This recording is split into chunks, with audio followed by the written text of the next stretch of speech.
this is an intro to a very long video, and I wanted to explain something because the people who are subscribed to my channel understand that I make these very long videos that are not meant to be watched. I mean, you can watch it if you want, but it's really just to dip into and to see how the struggle that I'm having with watchmaking. So I don't want people who I appreciate the fact that the Google algorithm, tries my content on people when I upload it. But if you just happen to be recommended this content and you look at it and go, oh man, this is a 6-hour long video. I think this one's going to be like 4 or 5. But if you look at it and go, oh, this is 4-hour long video and this guy is totally boring to watch, the reason for it is it's not intended to be watched. There are other things on my channel that are very watchable and interesting, and I hope that you'll understand that what I'm doing is showing real-time amateur watchmaking so that people who are into that, into doing it themselves, can see the struggle that another person is having. And again, just dipping in and out of it, looking at it like, oh, that's crazy. But at the same time, there's other content on my channel that's made for also for hobbyist watchmakers that could be very interesting to anybody. So please check that out, and don't think I'm insane just for posting boring 4-hour-long videos. I think the longest one is actually 12 hours on the channel. Okay, so thanks a lot for that, and then I'll do a post. I'm gonna let these videos I've made over the last few days roll for the next 3 or 4 hours, and then at the end I'll do a summary. Oh no, there's an important thing though, which is as you watch these or look through them, it's important to know that I succeeded in everything I was trying to do. So this is a watch that was part of this $80 of vintage Swiss watch parts that I bought. This was incomplete, so I completed it. I got it working. It's out of focus in that shot, but the oh yeah, I can do this. So I got the crown working, the stem the right length. The only thing is the date disc in this 2780 ETA 2783 is the wrong kind of date disc. But I found one on eBay, and it's a guy that's like 1 kilometer away from me. That's hilarious. The only one in the world is 1 kilometer away from me in Geneva, of course. Anyway, this is a beautiful watch. As soon as I get that date disc in it, it'll be all set. And I'll have the choice of this strap, which is 19 millimeter strap, or this bracelet that came with the same watch parts, stainless steel bracelet. I kind of like the leather better because it's somehow simpler, smoother. But the other thing that I'm working on in this video is this, which is which I also succeeded in getting working, and that's an ETA 2472. Again, I had the wrong stem when I finished the video, so you don't need to know that because that's 4 hours away. But anyway, this is also this was a $25 watch. I changed the dial on it. I had to go into the movement a couple times to get the hands work. These are brand new hands, new old stock, which I reloomed and repainted the black part of. And yeah, so when you're watching, like if you're clicking through this video and seeing all the trouble that I'm having, it's important to understand that at the end, I'm winning, I'm succeeding, I'm making these things work. And that's kind of the point also. It takes a long time, but I got there. So the other thing is this watch, this is a couple of long videos back when I worked on this. It was in one called something about horrors of horology or something, but I tried relooming it, and I tried to clean the dial, and I screwed it up, so I wrote ARG on it. But this, I was looking at, this also came with this the $80 worth of parts, and it's a manual movement, manual wind, and there I was looking at the guy that the watchmaker that I that these things came from was named Bernard Dons, or that's the name of the company. So I was researching that, and you can see Bernard Dons also made, in this same case, they made their own watch that has an ETA 2783 in it, which is really interesting to me because that's the movement that was in this watch. And I'm kind of familiar with that movement now, and I have an extra one. So it could be interesting to try to get this. I need to find a 18 millimeter flat dial as opposed to domed. And then I should be able to put a 2783 in here with a date and automatic movement. And the thing I really liked about this watch anyway, I kind of like the military dial, but now that that's destroyed, the other thing I liked about it is it's just like an insanely tough case. I had no interest in this case when I first saw it in the pictures, and even when I first got it, received it, and looked at it. But once I started fiddling around with it, I was like, that case is like, it's just like super tough. And I love that. So anyway, that's the introduction. Gonna let these other videos about the struggle roll, and then at the end I'll summarize for people who've skipped the beginning and clicked in the middle and then go to the end to find out what happened.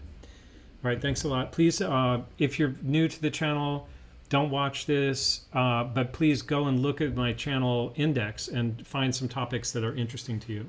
I talk about other things than myself just doing bad watchmaking for 4 hours.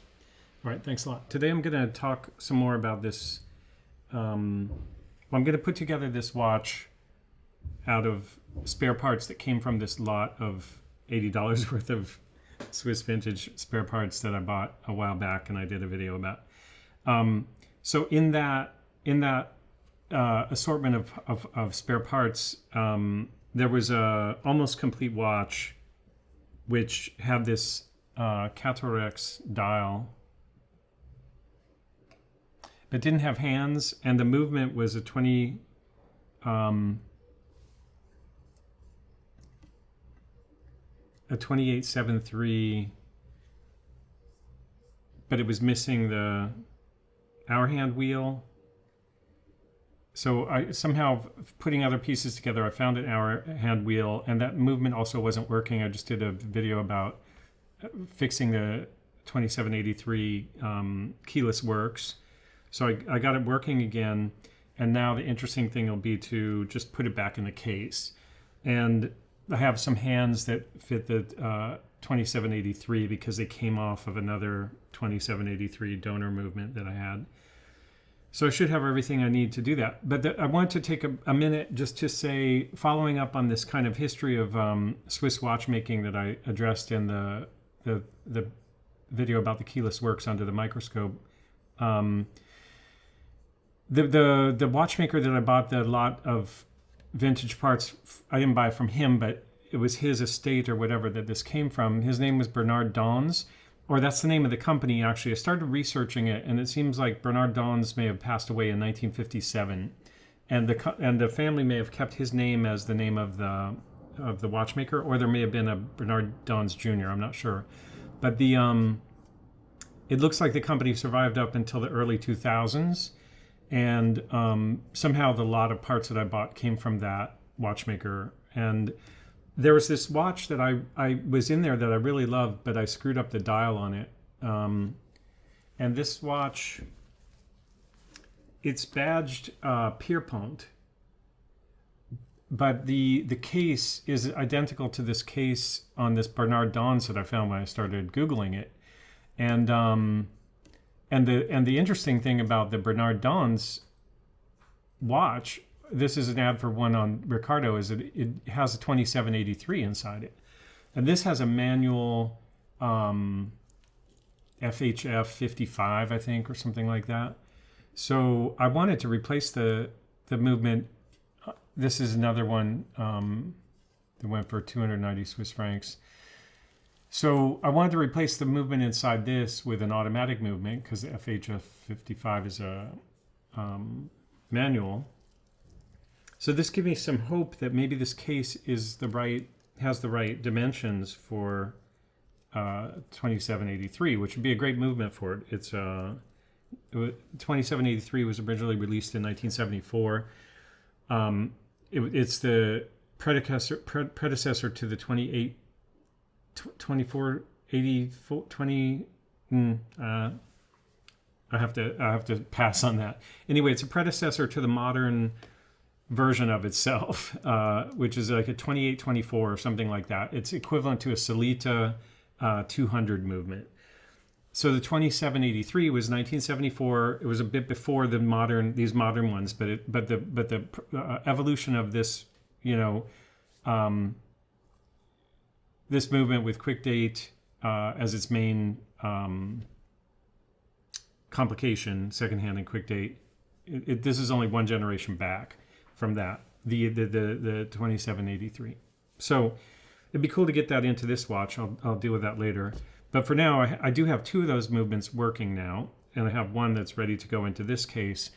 I don't love this case. I don't love the dial. I don't know the brand Catorex. I don't know why Bernard Dons's stuff or the stuff I bought had a Catorex dial in it. But I have gold hands, and I can put it together in a way that works.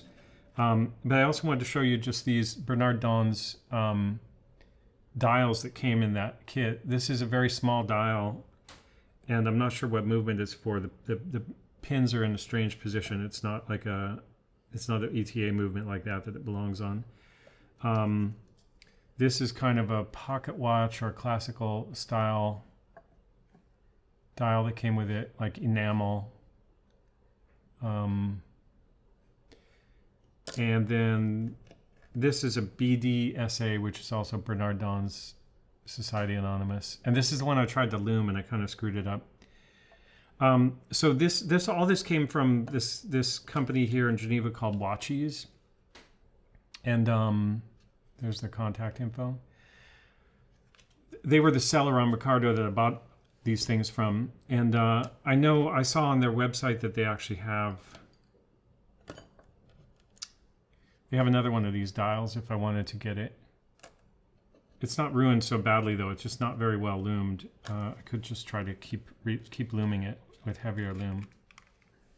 Anyway, that's a project for another time. So with this guy, there's another thing I wanted to say about Bernard Dons, though, which is interesting. I found in my searching a fellow named Pierre-Yves Dons, who was born in, where does it say? I think he was born in Schaffhausen. Let me just continue searching. Anyway, he wrote this book, The History of the Swiss Watch Industry. He studied at the University of Neuchâtel, and he got a PhD in 2005, and his thing is history. And he wrote these books about the history of the watch industry. So he could be the son of Bernard Dons or someone in the family tree of Bernard Dons, which is really cool. Le Chaux de Fonds, sorry, not Schaffhausen. He was born. So I don't know why that excites me, but it's interesting because one of the things I would like to do is eventually talk to people like that and fill in the gaps as I build my own knowledge of Swiss history and the history of watchmaking in Switzerland. I'd like to talk to real people that are steeped in that history and read more and fill in as many gaps as possible. Because I think there's interesting stories there, and those stories are not just about watchmaking; they're about the history of Switzerland and industry and the relationship of government to industry in terms of the Swiss government helping farmers maintain income during the winter and also helping establish Switzerland as the premier manufacturers of watches worldwide. And that effort worked, and it was a big boom for Switzerland over the last century, and I think that's a really interesting story. Okay, so to do this, we're going to, I don't know if I'll need that. I think I'll need a case cushion to start. I should put on some, there's this ongoing heat wave in Europe right now, in Switzerland in particular. It's just so hot. So very uncomfortable. And these finger cuts are like, they will strangle my finger in 2 seconds. So I'm going to try to be quick here. These are like size extra small from China. Okay, so the way that the ETA 27 or this series works is that you place the movement into the movement holes, then you flip it, but it needs to sit.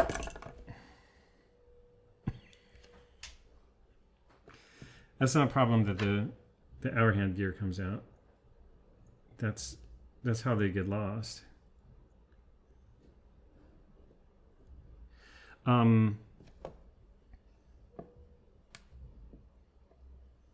Oh, these finger cuts are terrible. I did clean up this dial before I started the camera, turned the camera on, so that's one reason why. I gotta get. Oh, I know what the problem is. So I actually have to pop out the way that the dial is held on to this is via these screwdrivers. You got these little hooks, so the hooks have to be pulled out.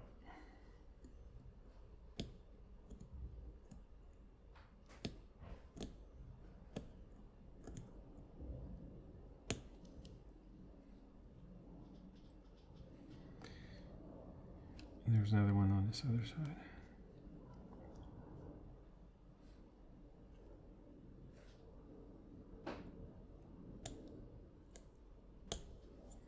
Okay, so now with that, the hour hand wheel is going to fall off again.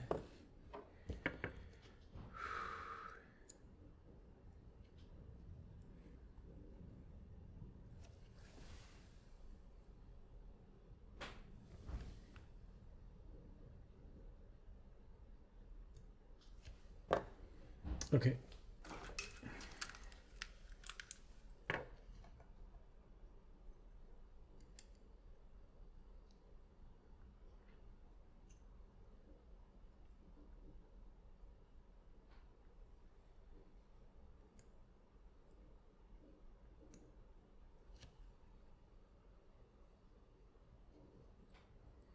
I still don't feel like the dial is seating correctly.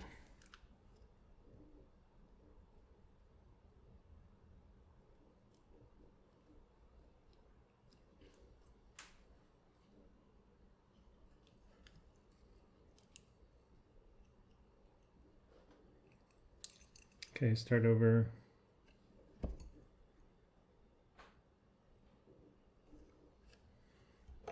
Can I see in that hole?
Okay, it seems to be seated.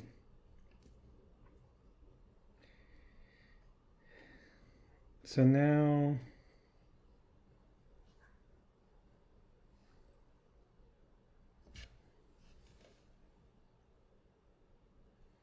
Yeah, so now we can just press these. I think I'm going to use this tweezer.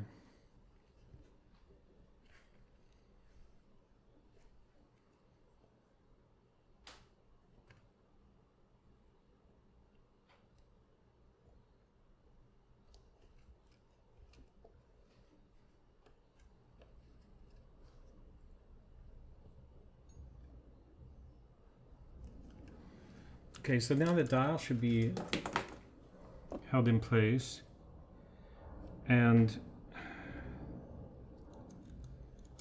I can put this movement holder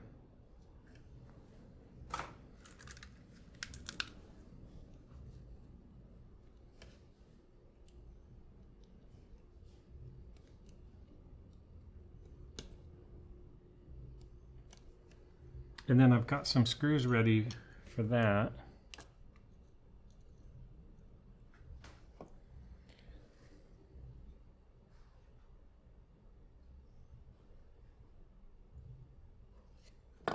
These screws are a little bit tall, but they work. I think they were missing from this.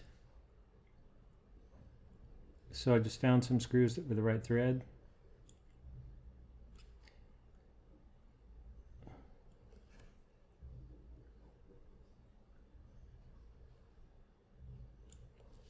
I'll come back and tighten that a bit better in a minute.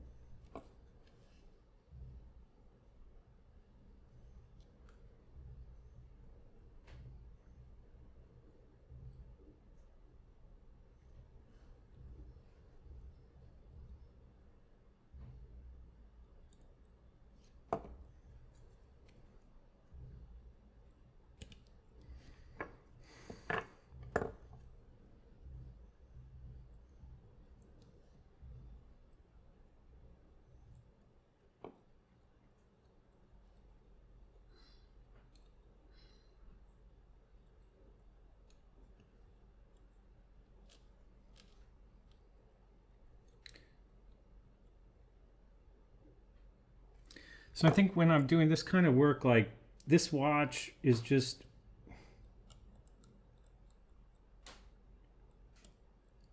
I just want to have it, I'll know everything about it, the movement, the case. I also tested this on the time grapher. I'll do that when I'm done again. But basically, I'll assemble it. It'll be a working watch. It's not a watch that I care about because I just happened into having it through buying those parts. But after it's cased, it'll be protected well enough that I can keep it as long as I want, and it can become, I can use the same parts for something else in the future. So the whole thing with the keyless works that happened was, I think probably I pushed the release in too far when I released the stem. So I'm being very gentle with that now to pull the stem out. And then, oh, I got to put the hands on this. So to put the hands on that, I should take it from the cushion and put it on a movement holder.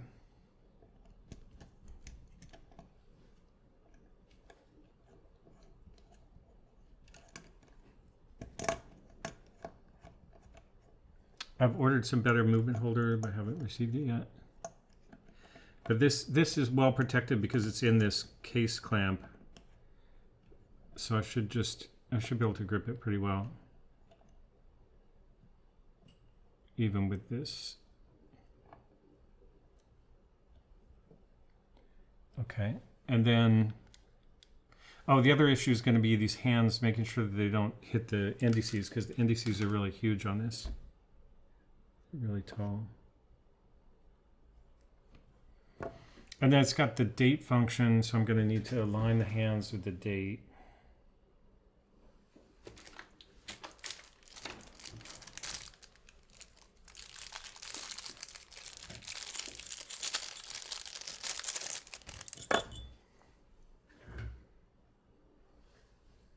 So the thing I was saying about Dones, Pierre-Yves Dones, the historian, is that like it'd be great to be, once I'm out through this phase of just getting familiar with watches, it'd be great to talk to somebody like that.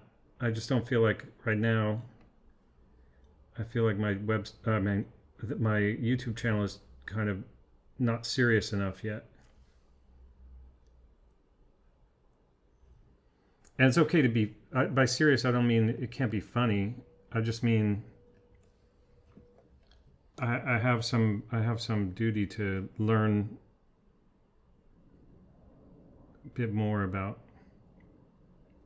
Wait, I don't even need to be placing that at midnight right now because I need to find out when the date changeover happens.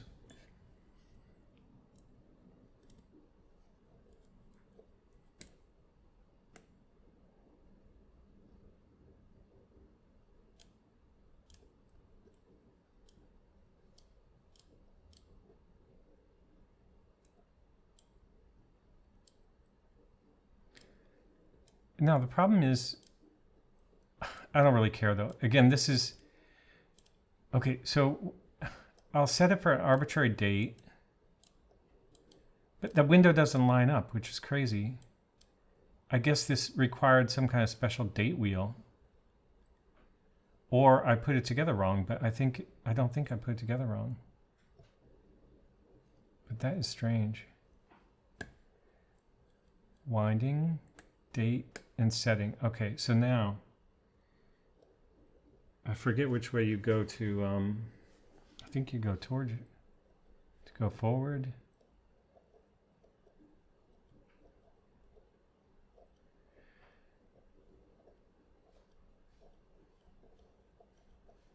Yeah, so I gotta go this way. Okay, it just went. I'm just gonna pretend like that's 12 o'clock for now. It's not going to be super accurate, but this is not going to be the final use case for these watch parts. If it even comes together, it's more like just to have a complete working.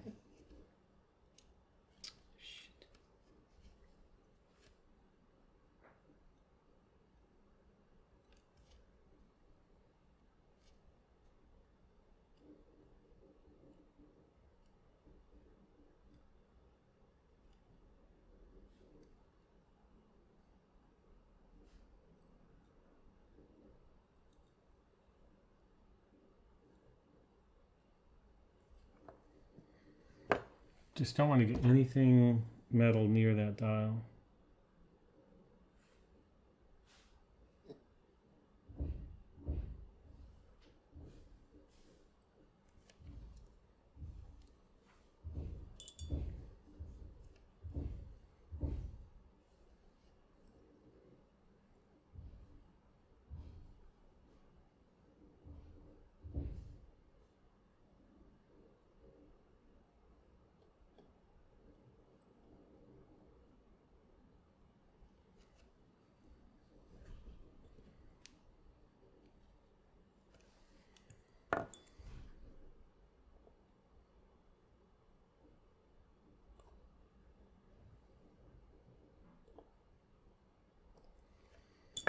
Okay, now this guy.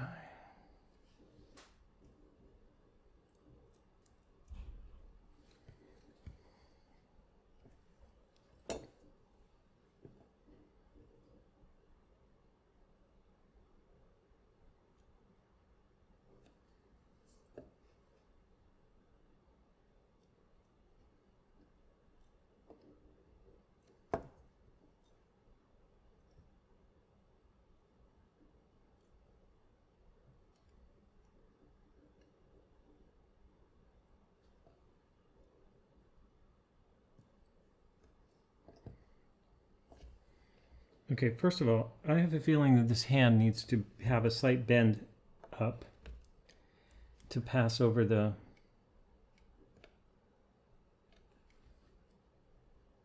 indices, or at least not have a bend down. Now I bent it too much.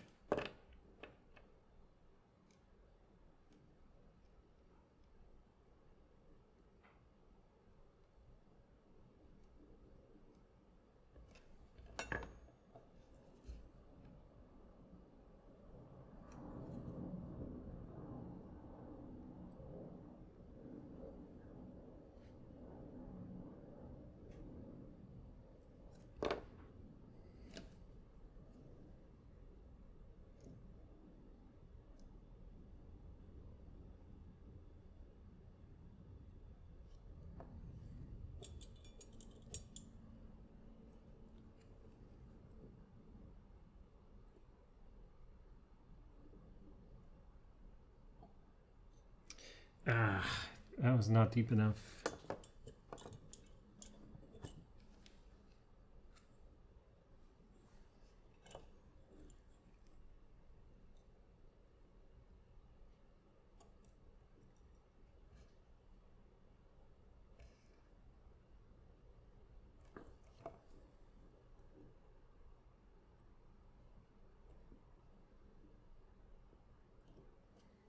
That feels like it's not deep enough either. By deep enough, I'm talking about this hole in the...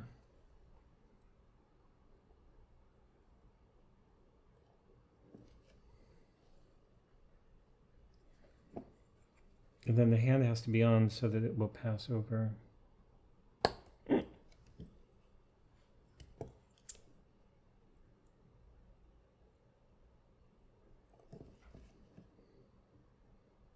See, it's going to hit those things.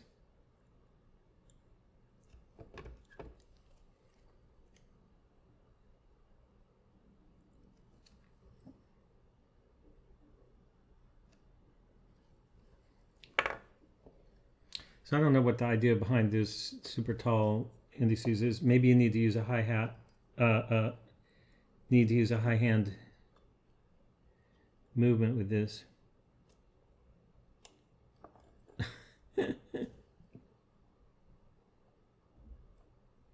It's one way to do it. Okay, so let's see if the date change happens to happen. We should be able to...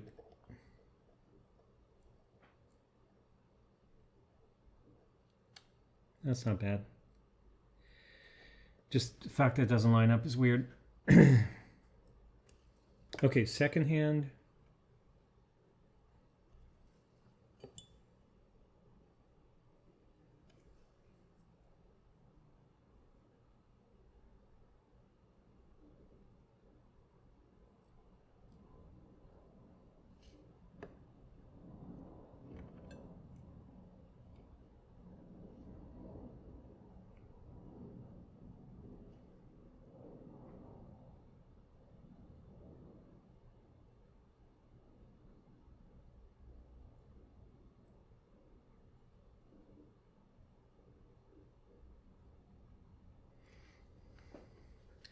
I already tested this, so I know it fits.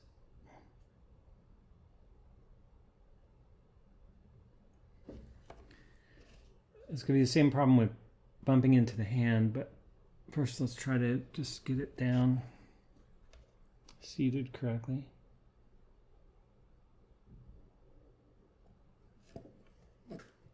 Then we're going to have to bend it up.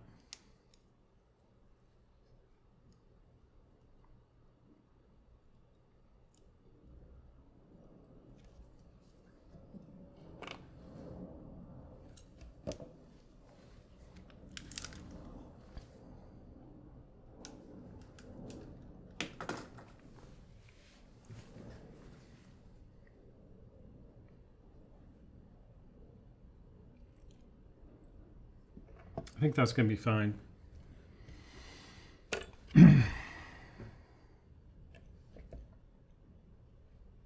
As long as that passes over the minute hand. Yes.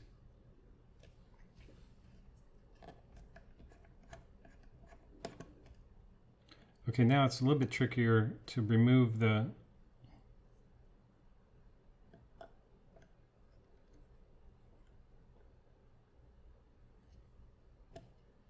to remove the stem again. I'm going to remove these finger cots before I lose my fingers.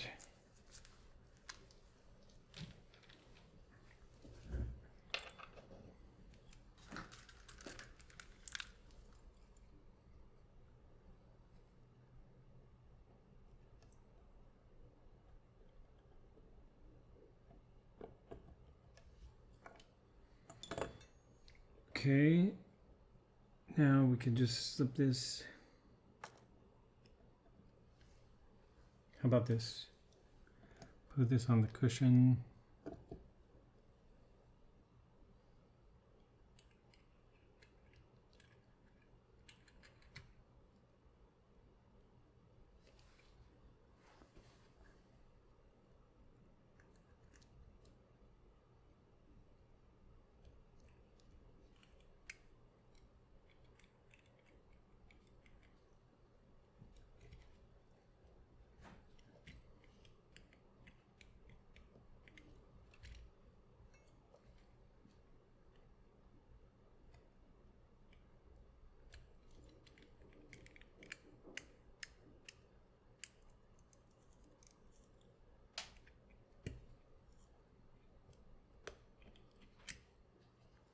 Okay, I think we're good.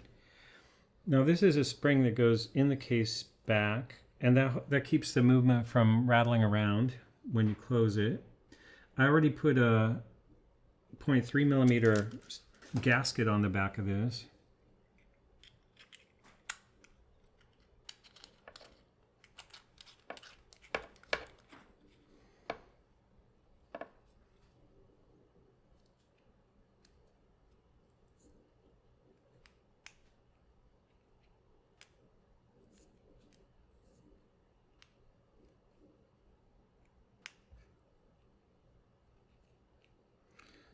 What time is it?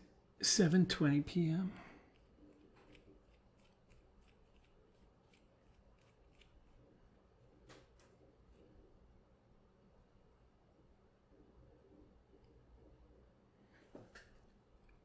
Oh, let's see. I should be able to use the quick date.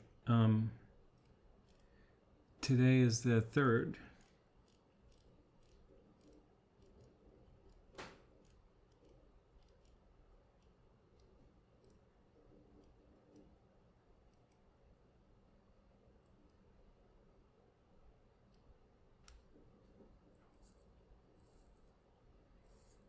I think that's going to be AM though if I just said that. Let's see what happens if I go around again. Oh, now I changed to the 4th. Okay, so it knows if it's AM or PM. I want to look at how the quick date works because it's kind of interesting. 7:21. Okay, now we got to go back to the 3rd.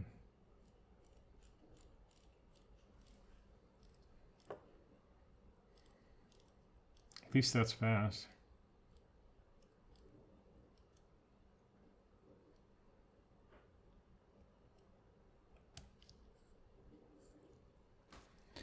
Okay, now we can put this on the time grapher. Well, first of all, let's just take a look at that for a minute. So my sense is there must be a different date wheel, and perhaps it's not even, maybe the logical thing would be the date wheel would be painted with the numbers not sideways. So I can look at that if there's a date wheel available. It wouldn't be bad if it was. It would be a kind of cool watch if there was a date wheel in there that was maybe black with the numbers 90-degree angle to how they are and aligned with the window.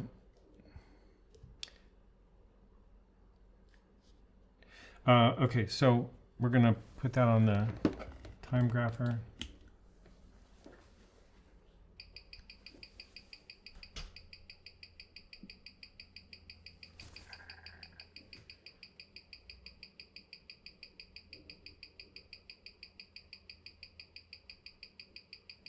So that's a pretty good, that movement's got 0 to 0.1 millisecond beat error, 263 degrees amplitude, 7 seconds per day in that position. I mean,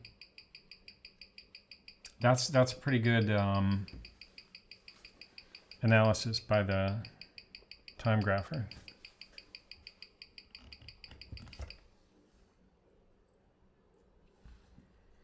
Oh, I forgot to put these things in there. I wonder how important they are. I think those are movement spacers.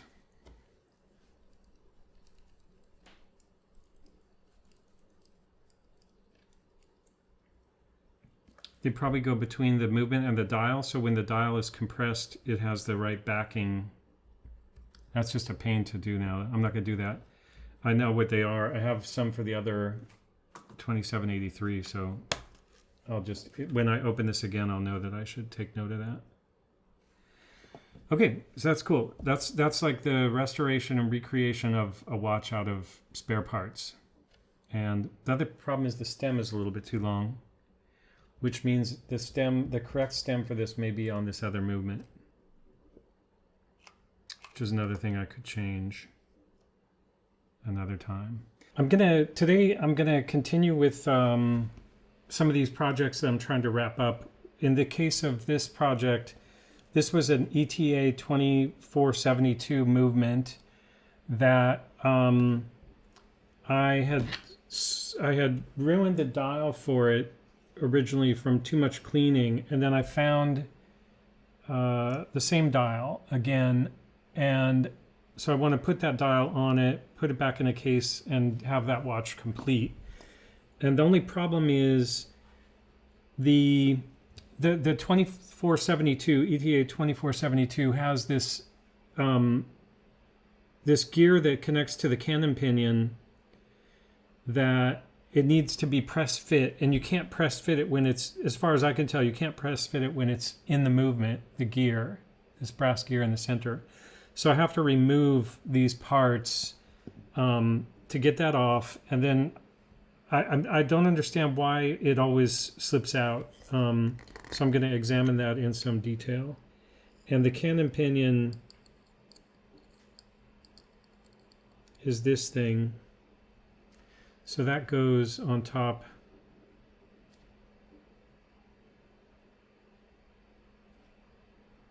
That goes on top of that gear.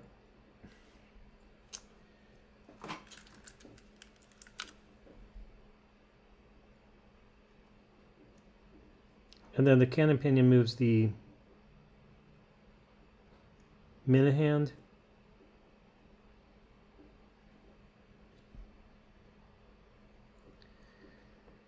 And then there's another gear around that moves the hour hand.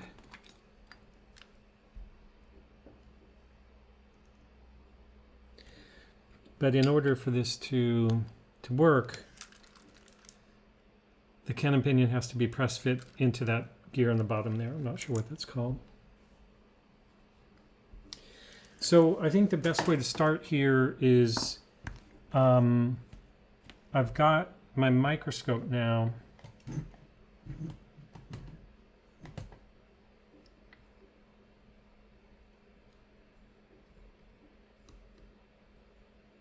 And I want to try to actually work under the microscope.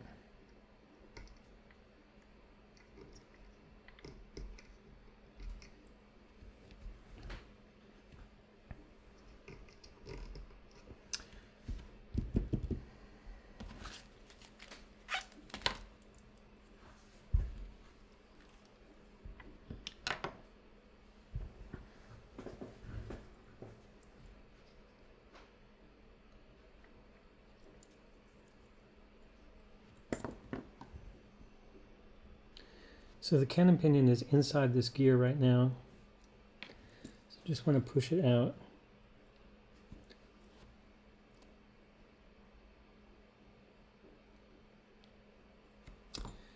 And then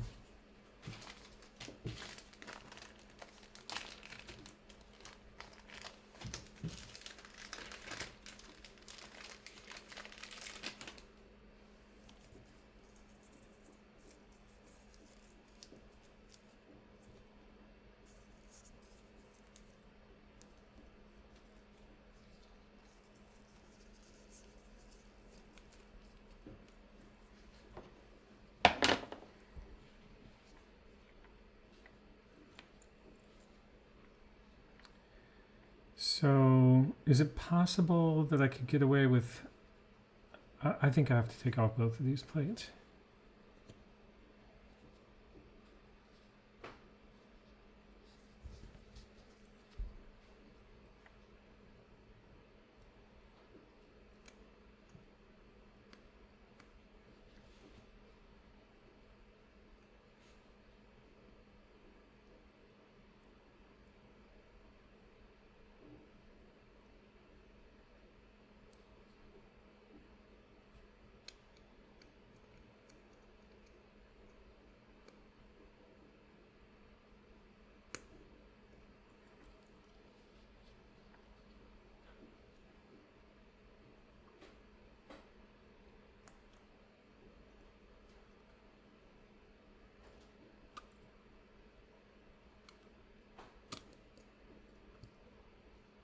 That's already coming out, that spring under there.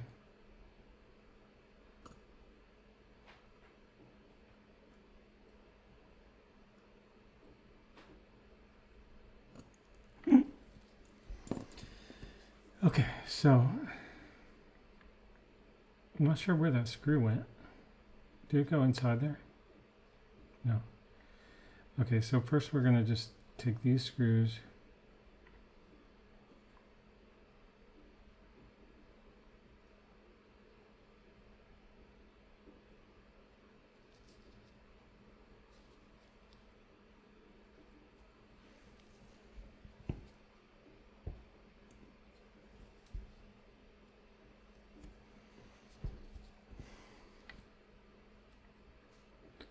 Okay, so those two screws belong with this plate.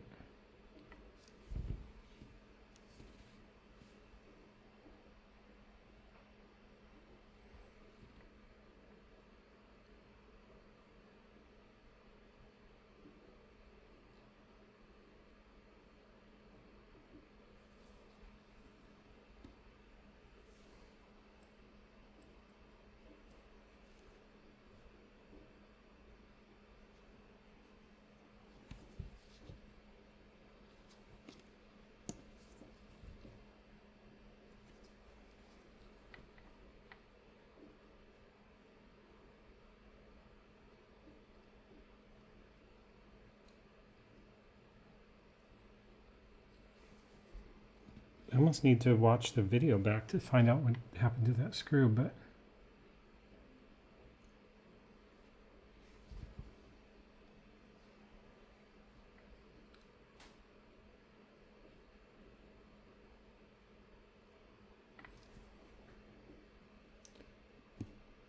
because it's not out here on the workspace, I suspect it's actually on the movement or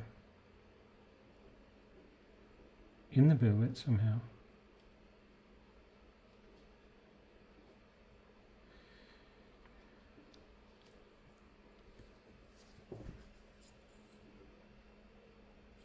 I've got a box of spare screws now, so I think it's not a crisis. Just a bit strange.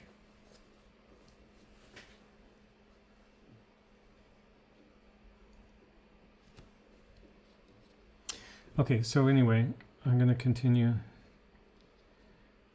This needs to come off.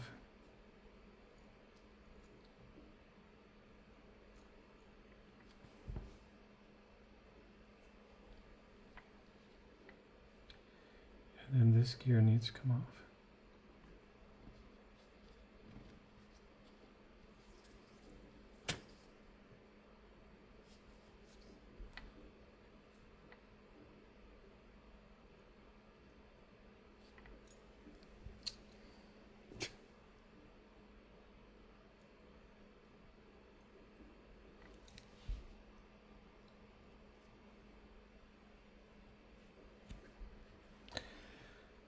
So now we can get this.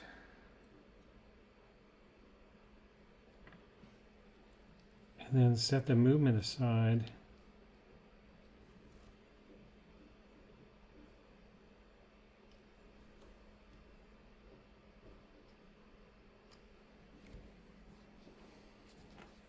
Now I want to compare these two gears and see if they're identical. I don't think they are. So I think this one is not applicable here, but we'll see. Now this one,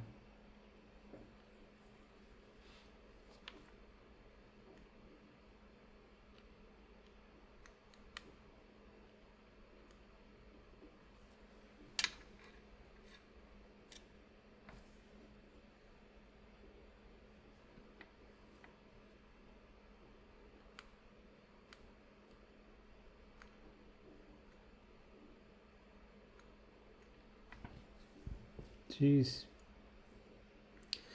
Okay, I need some kind of staking tool. I just ordered something, but I didn't get it yet.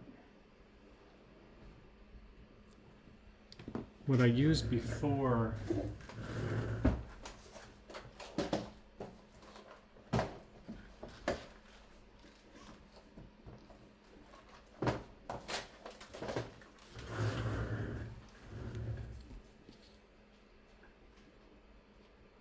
So a staking tool is just a piece of metal with some holes in it. So I used this before.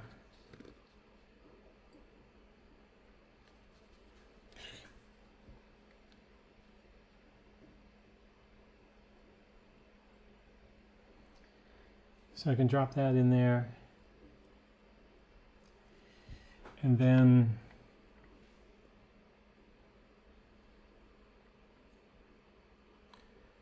these get flipped over.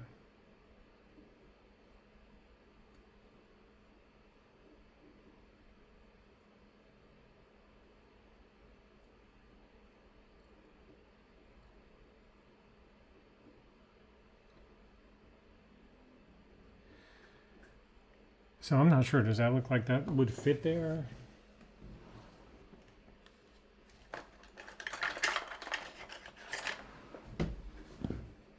I think I'm going to have to hold the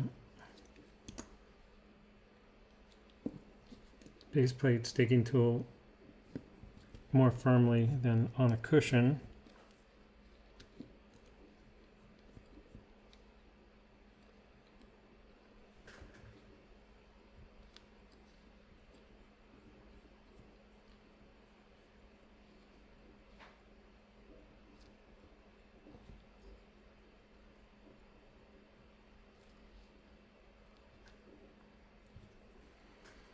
I'm using these tough tweezers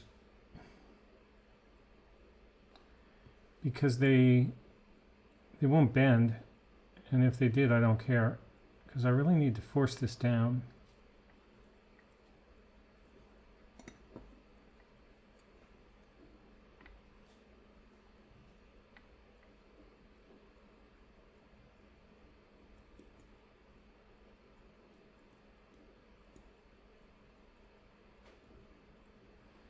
You know, before I do that, I'm going to take a look at this other one. So what happened was I've been swapping parts around between different movements.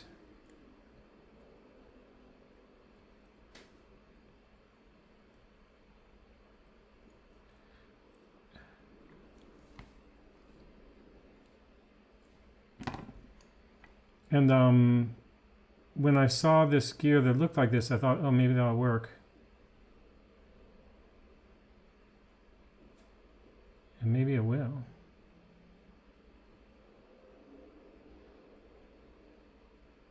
Seems better fitted than that other one.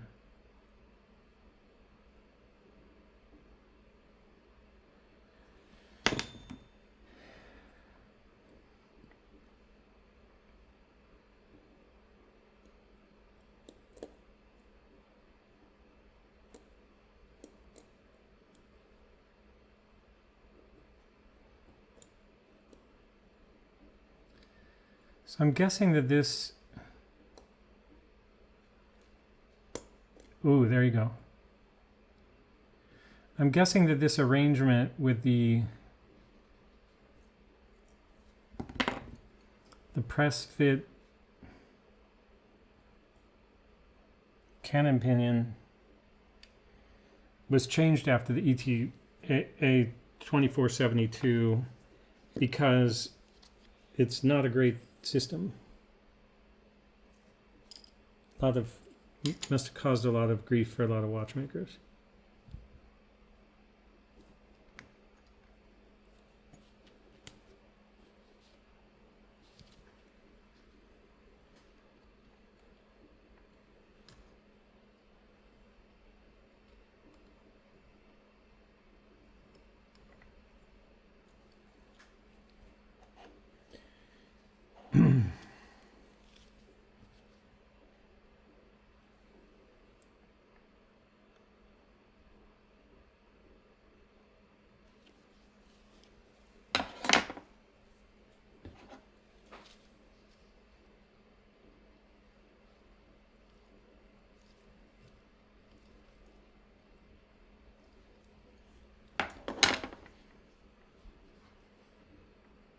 So this is still, it still has to go underneath.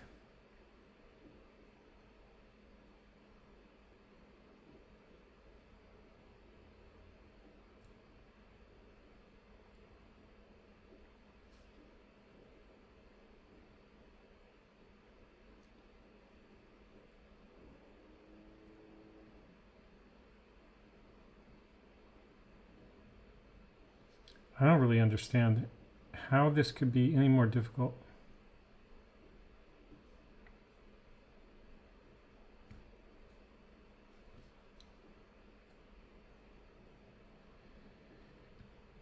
You actually have to remove that from the back?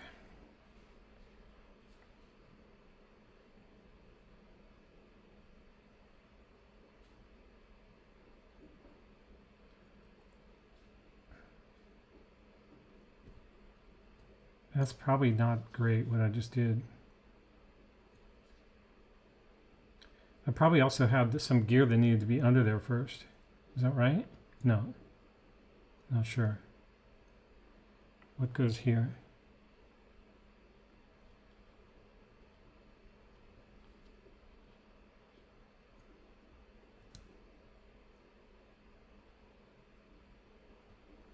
I think that does have to go there first.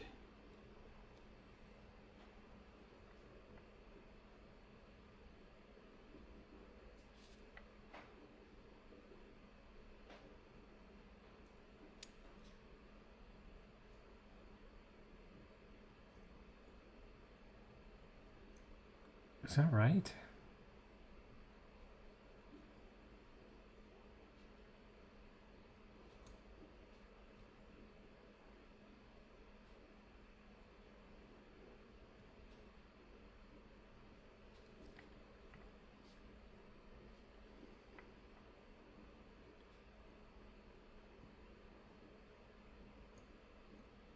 No.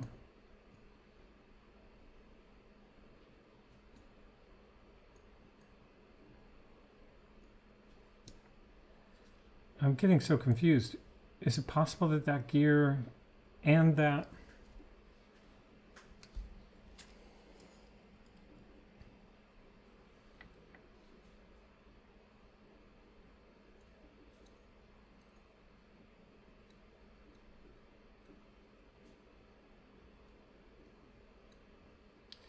This just goes on after.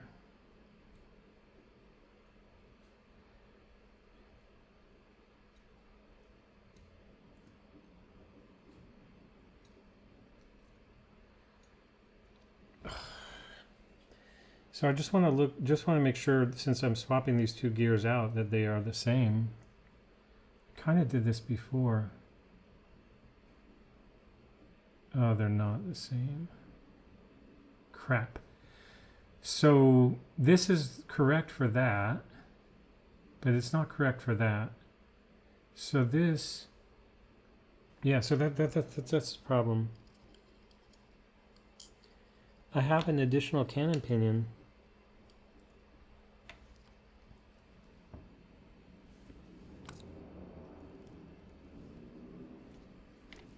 This one.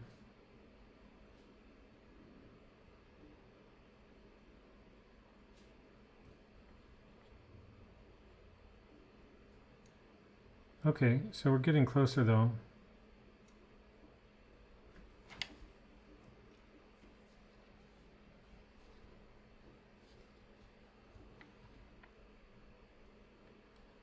So I think this cannon pinion goes with this. This one is like taken from another movement and it's not the right size. So then we want to do the same thing with this other pair.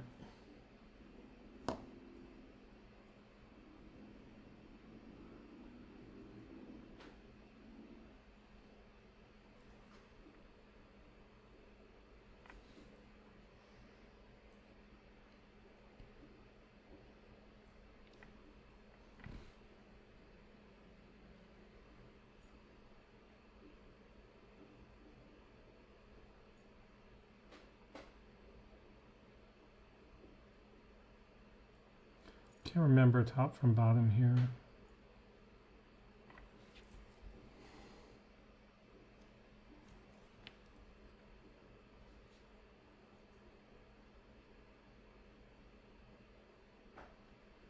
Not sure it matters, but there's like a, I think that's correct.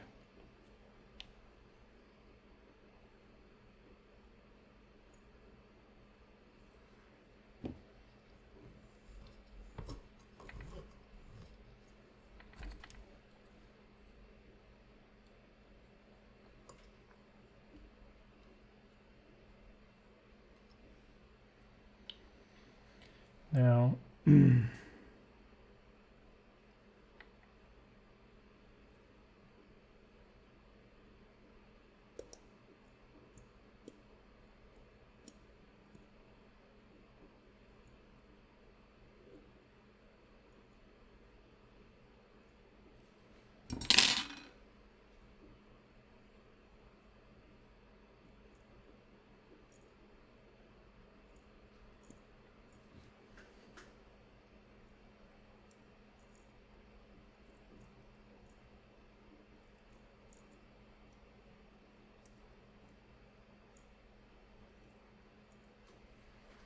just wanted to get that where I can look at it again.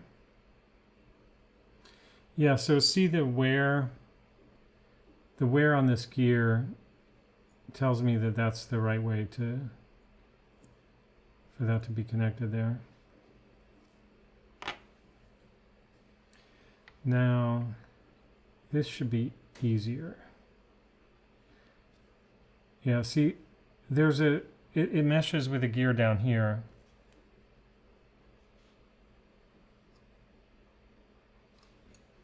You can just barely see the tooth of this gear here, which is rotating in this jewel.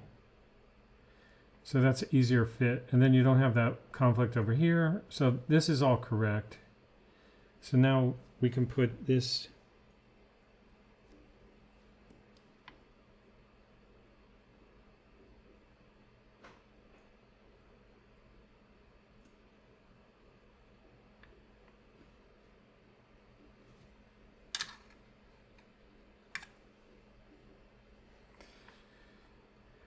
that back.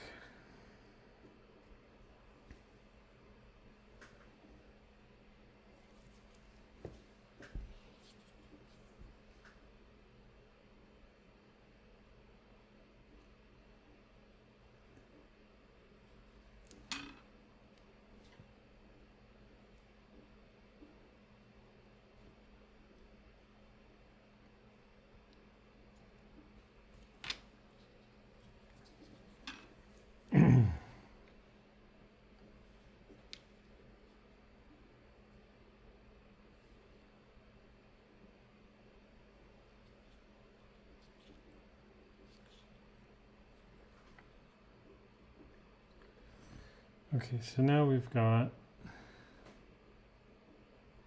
this spring.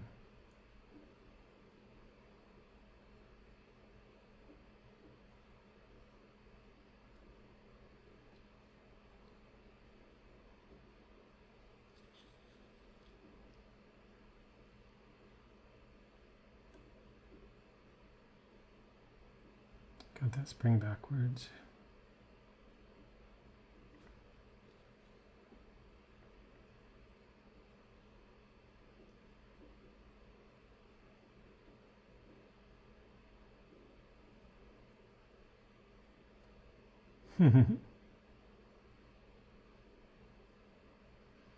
Got to make some decision about strategy here, because this is not the right strategy. One at a time.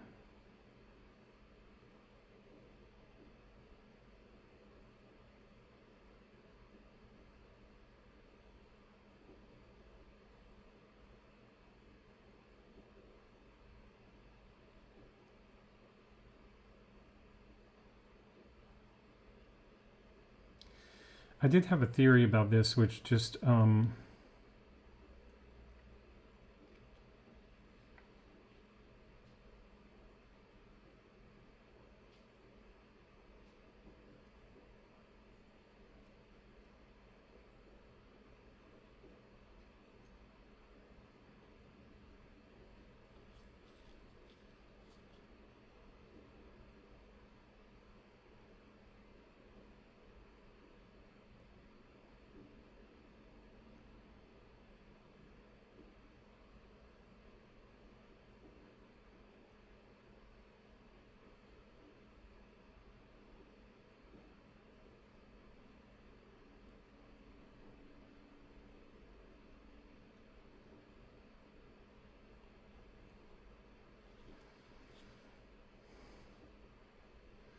kind of trap all this stuff.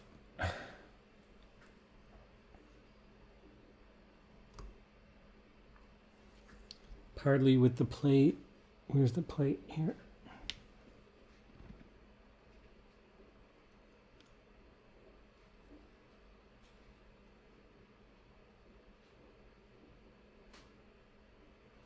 See if you get that screw in there, and that's the screw that I lost though, so.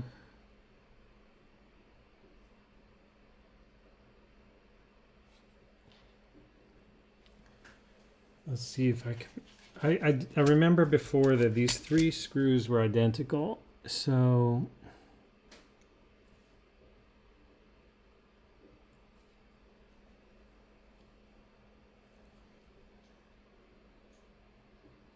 Look at how tiny that freaking thing is.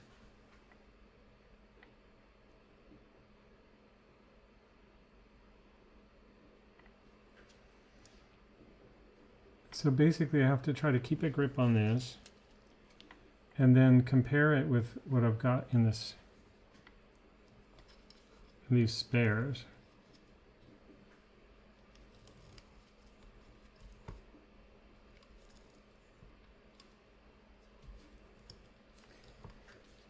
I can't get low enough.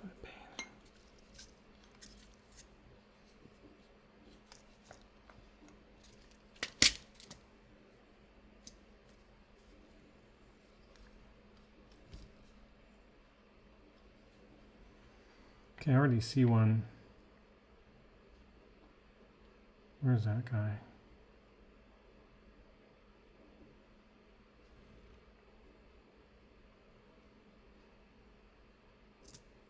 Oh my god, that is really tiny.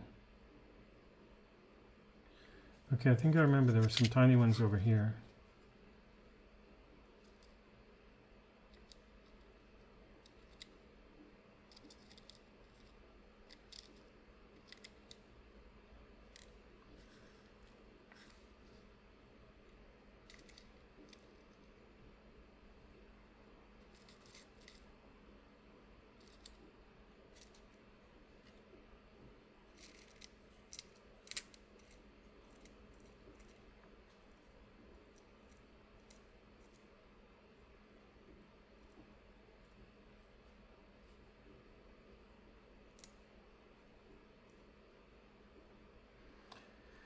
Those 2 are candidates.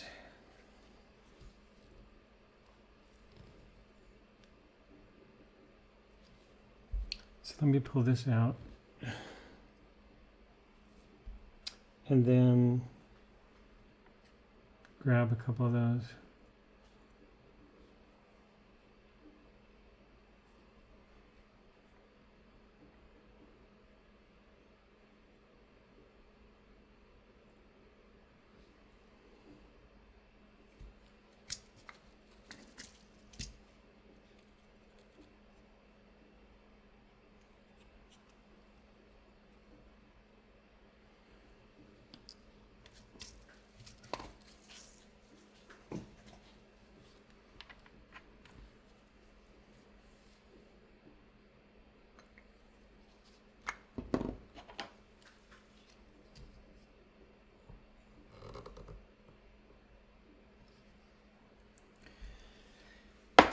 See if I got one. The one we're trying to duplicate is this one.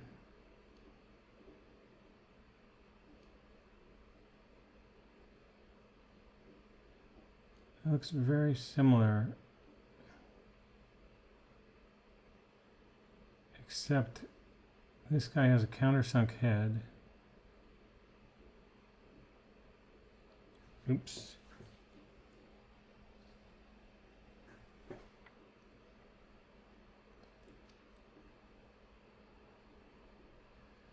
This looks too big.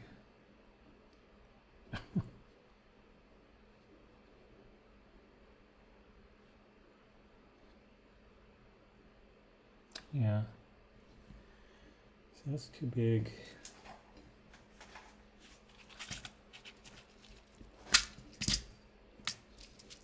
I also don't think that that was perfect, so I'm going to keep looking.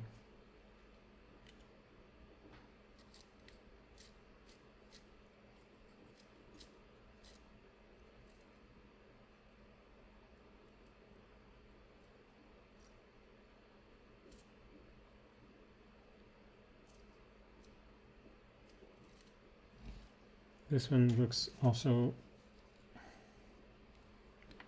possibly countersunk. No, that's not countersunk at all.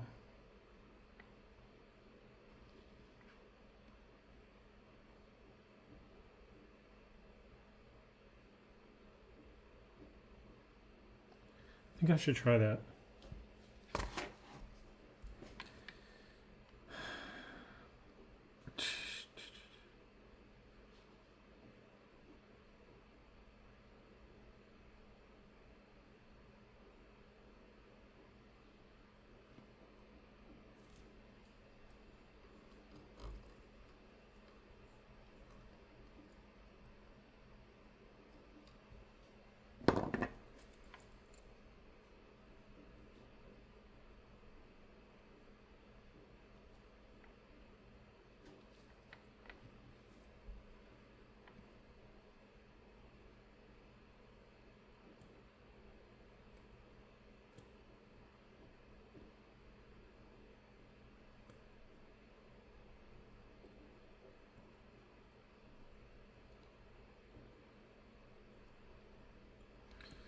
Okay, so the only problem is, I think that's okay. So the theory behind this is that by putting that screw in first, I trap the spring in there so it can't get out. And then I can cock that, and then I can continue screwing that.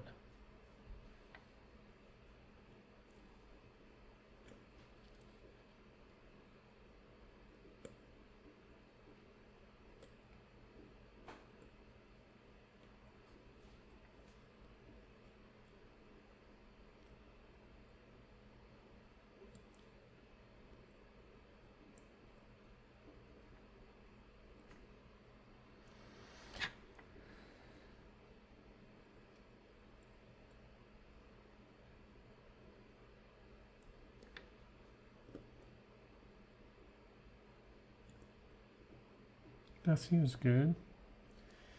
Now, did I lose my other screw? No.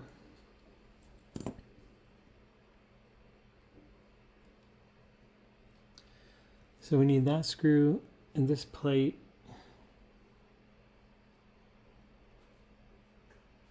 I'll wait on the second screw for that.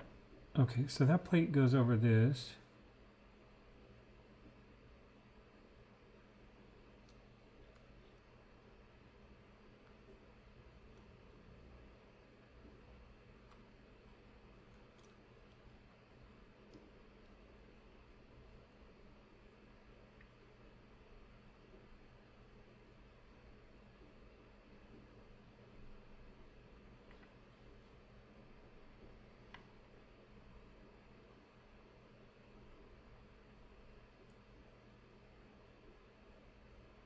What happened before is I dropped a screw into the movement right there. So that may be where the missing screw is. And if that's the case, then hopefully I can shake it out of there. But I want to secure all these other parts first.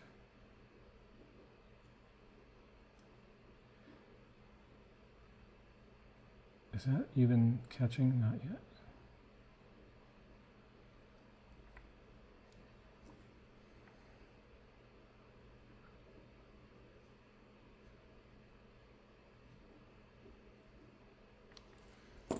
Now the other one.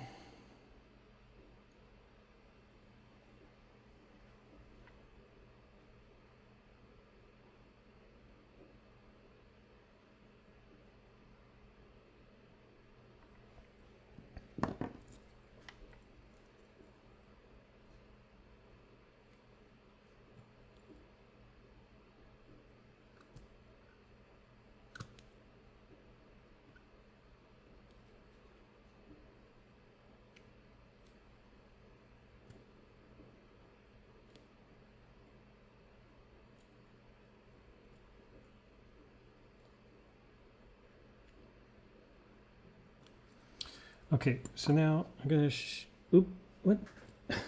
Oh, that fell off with its screw because it was loose. This is the case holder. And the other one is where? Here.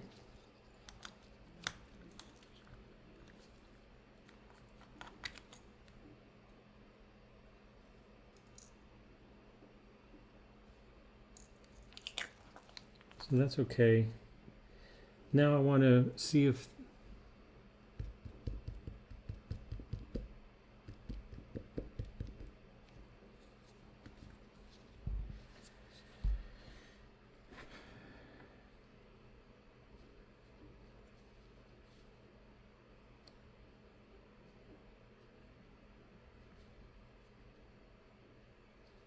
okay, well anyway, in theory, let me see if the screw was inside. Is there any way I would be able to see it or get it out?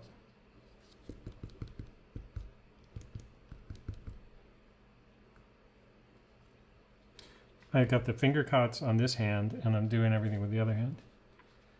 That's interesting.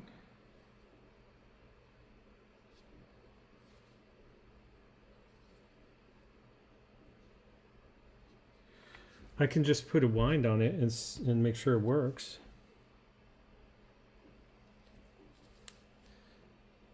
But I don't have a, why don't I have a crown for that now?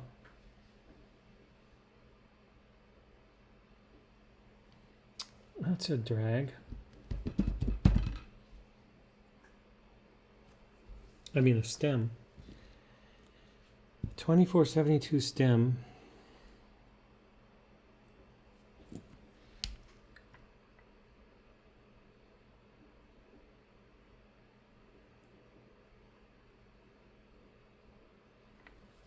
Two ways to wind it. Oh, the other thing I wanted to look at are these case clamp screws. See this? That's gonna be need to back. I need to back that off so that this one I don't think does need to be backed off. That one is wide open. That's where the case. I mean the dial screw goes. The dial pin. This needs to be backed off.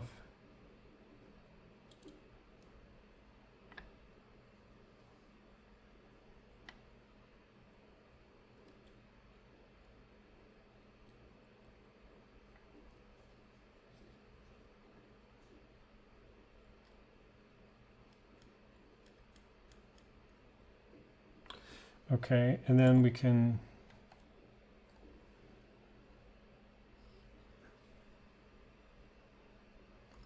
go ahead and put the dial on it.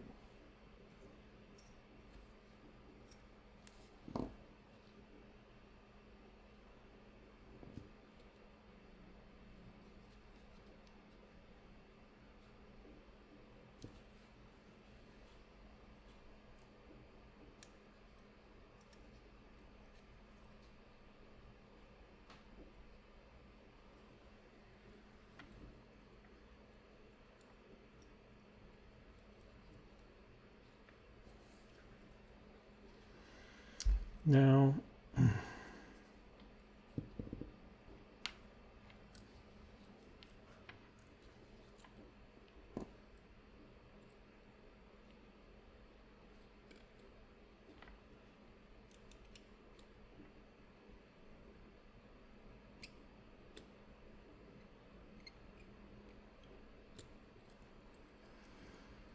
I know that screw has a slot in it. I just need to get in there.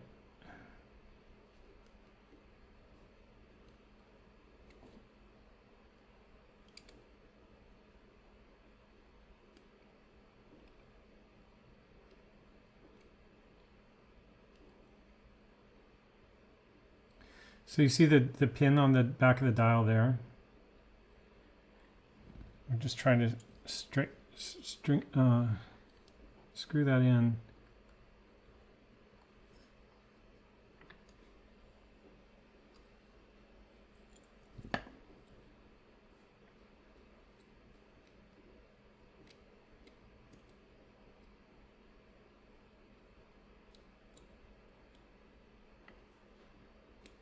I'm not sure. In some way, the microscope helps. Oh, look at that. That's cool. You could see it crush right into that. But we got to make sure that the dial is on it well enough. Now the other one Did I go full circle? No, this is the other one. See this, I don't think that one was all the way in. You look at this from the side. I have to go back and redo that other one. But this, it's cool that you can see this.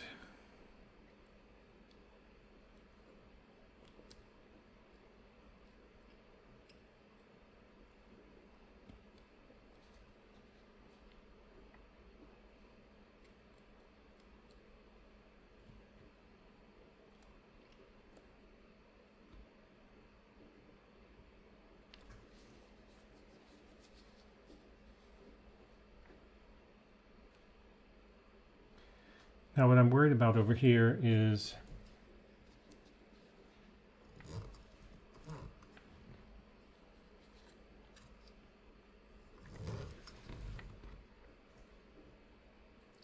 that space right there. That's not right.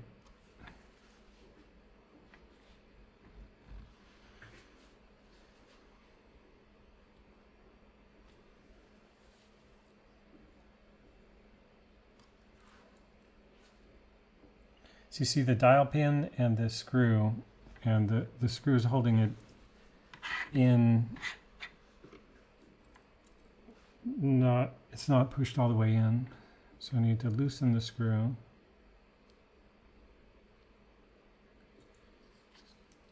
Squeeze this a bit together.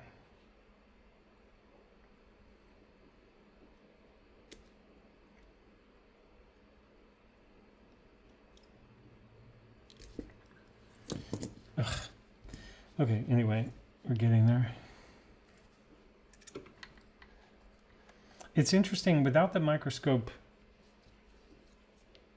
I basically have done this stuff a lot without really being able to see what I'm doing. I just know what I'm doing. Like, I know there's a screw there.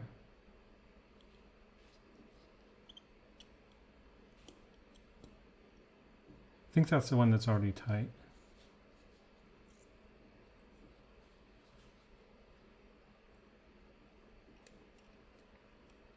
They both look the same now, actually.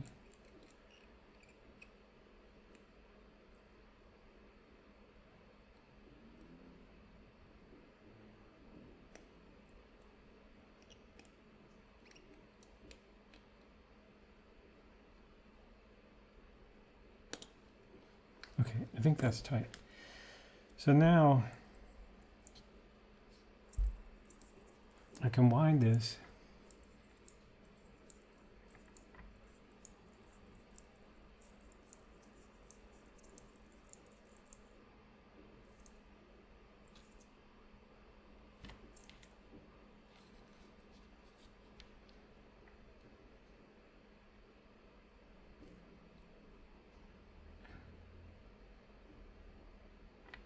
Amplitude looks kind of low to me, but what do I know? This is not well wound. But yeah, so what's happening there? Is that because there's a screw inside it?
Okay, I think eventually I don't think that there's a screw inside there, or I think it would interfere with the movement.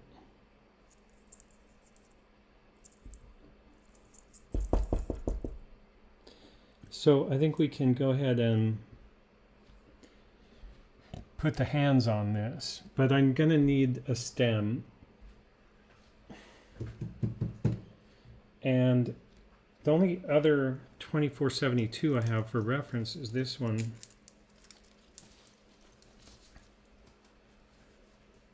I have a feeling that the stem is in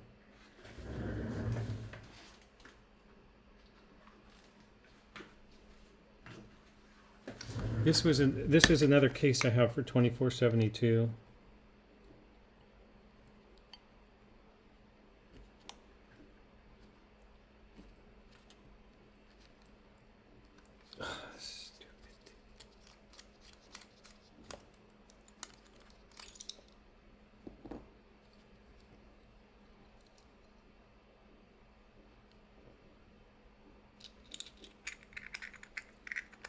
So in theory, that's a 2472 stem.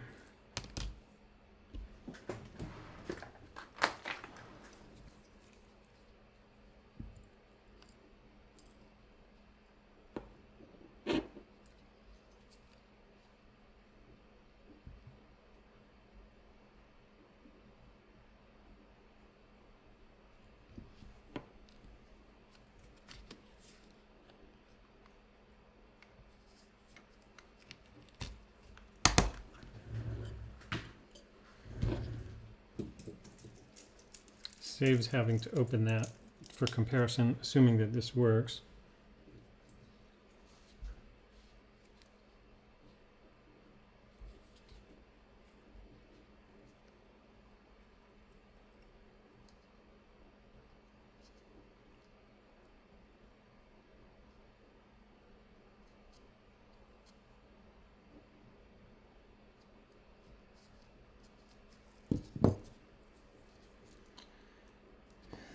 Looks a bit long, but let's see.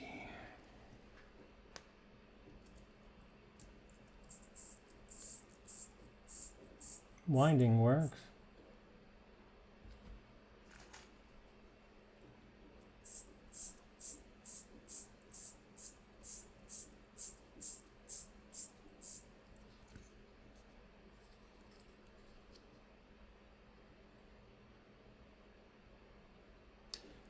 And then we can lock the, and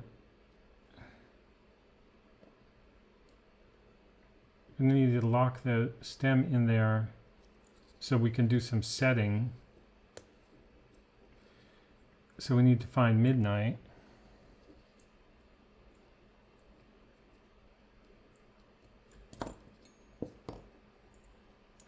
Yep, there it is.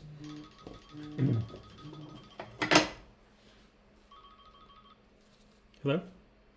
Hey? Just a couple of slides. Okay, how long are you going to work? Maybe another half an hour. Okay. All right, thanks. Bye.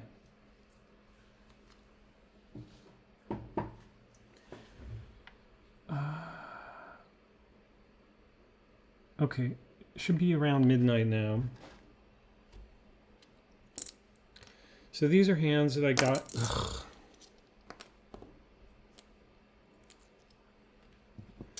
That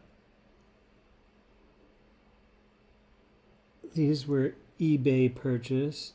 They'd kind of be better in gold now with this gold indices, but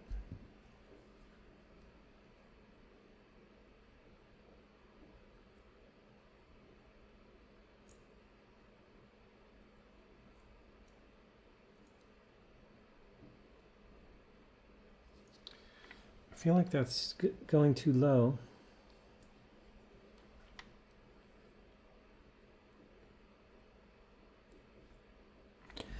But let's find out.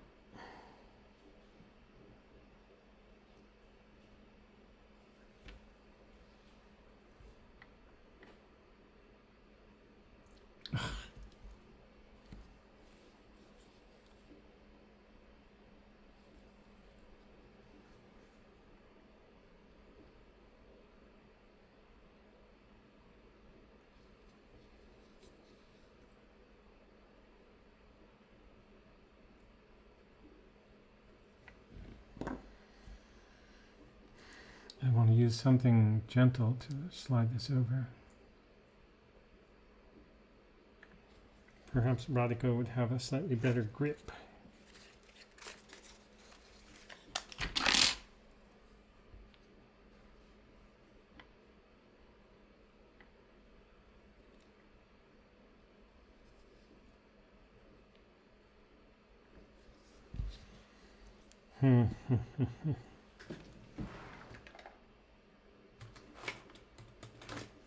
Where'd my hand setting tools go?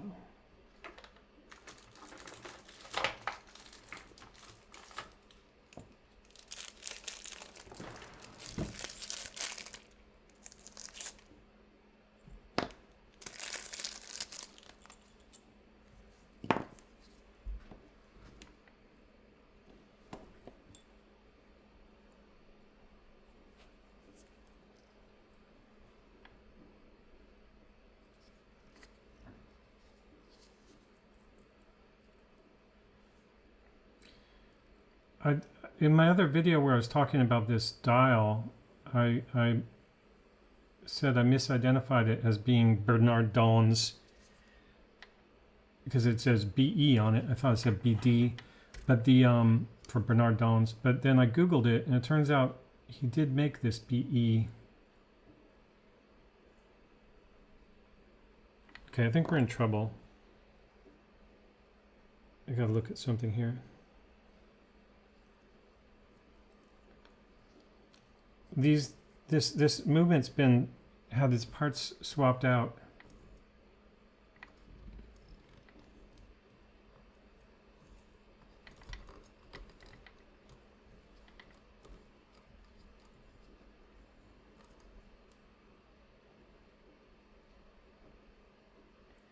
Should be fine.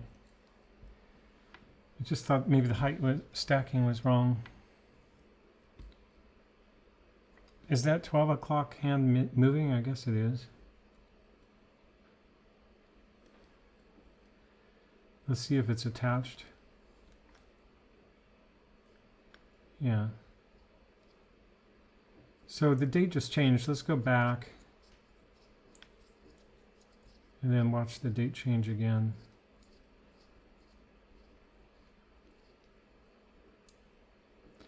That's kind of too early. So that the hand needs to come off anyway.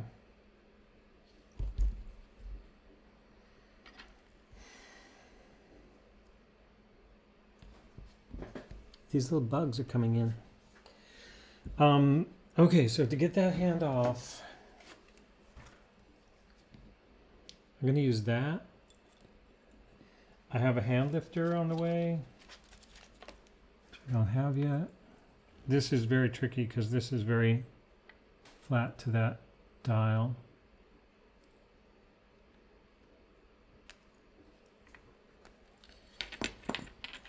So I need to rotate this.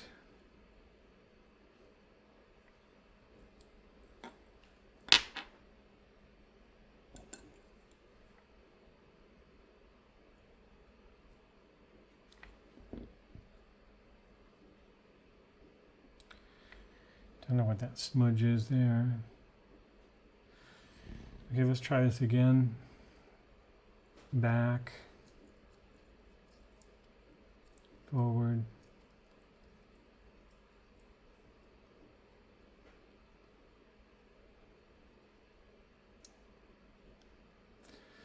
Okay, so I think we can do the minute hand there.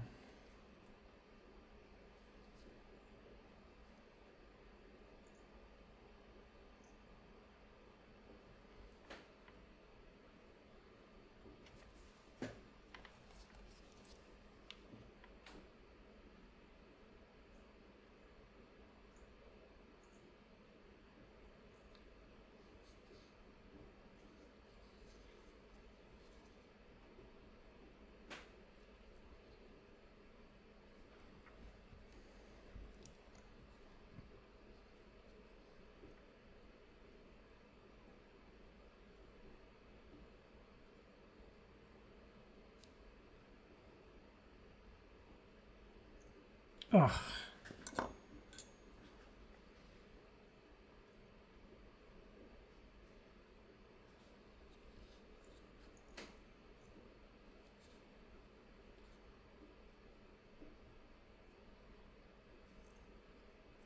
Oh. No.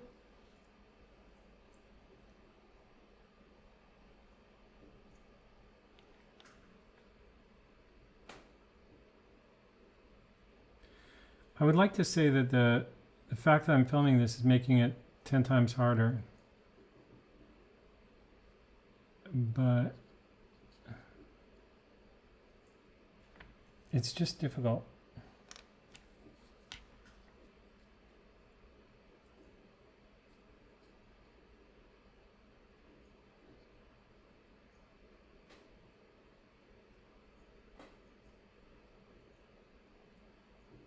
I guess I should just use the tweezers once I get into the zone.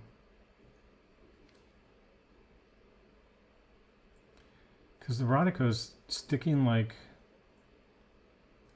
glue.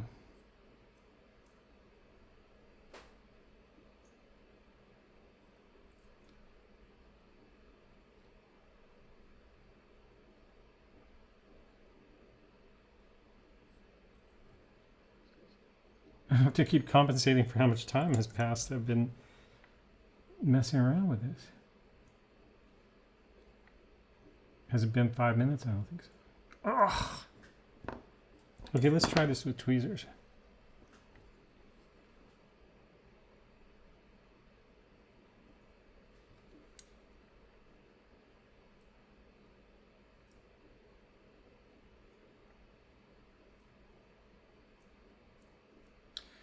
Oh, you know what? It could be that this is brand new hand and it just doesn't want to. That's my excuse. It is a. I say I also don't want to scratch the dial.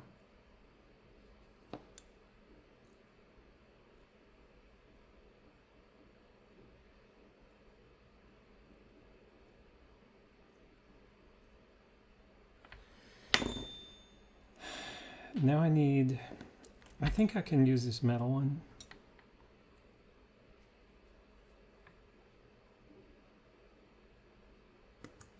Ah,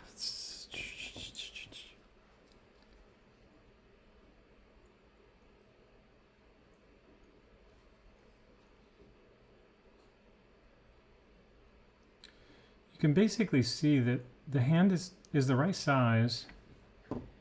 It just doesn't want to like just slip right on there.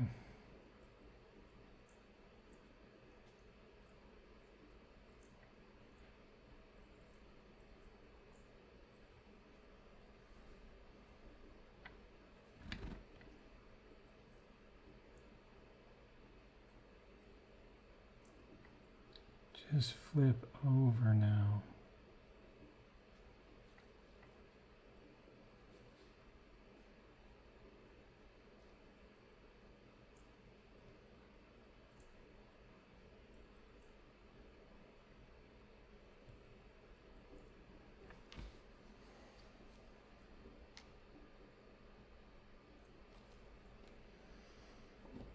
I don't really have a solution to this except for keep struggling, keep struggling, keep struggling.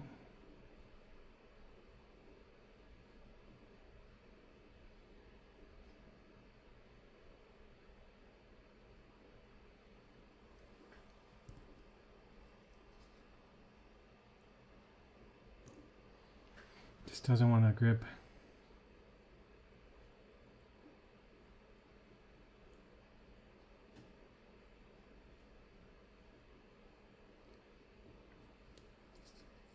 Oh, thought it was adhered already.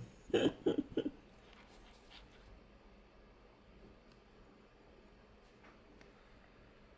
know, a watchmaker would probably say, okay, at this point you need to fix the fact that that hand doesn't fit. Because the other thing is I'm struggling against this cushion instead of a case holder, so I'm not really getting proper.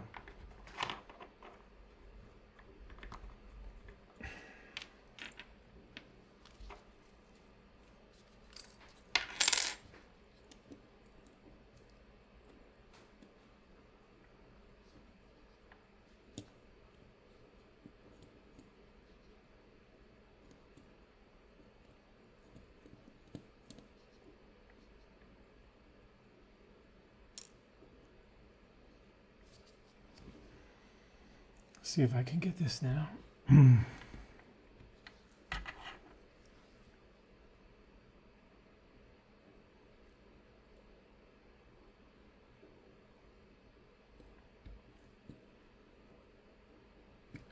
I just felt it kind of.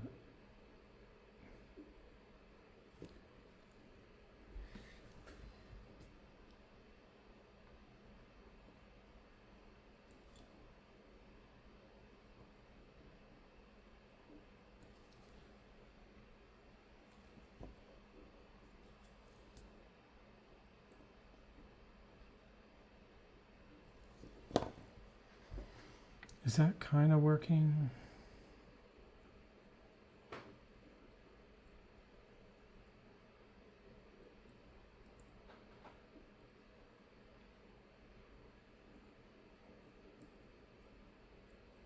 Just want to watch the date change again. Oh wait, I didn't go back far enough.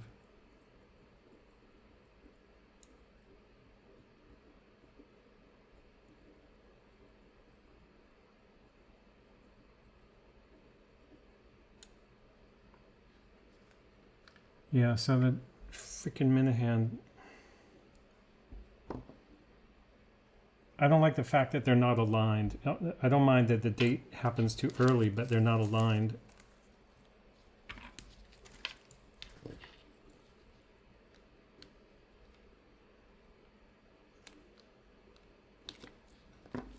That's how you scratch a dial, particularly if I didn't have that plastic there. So now this needs to be kind of a couple minutes after instead of a couple minutes before.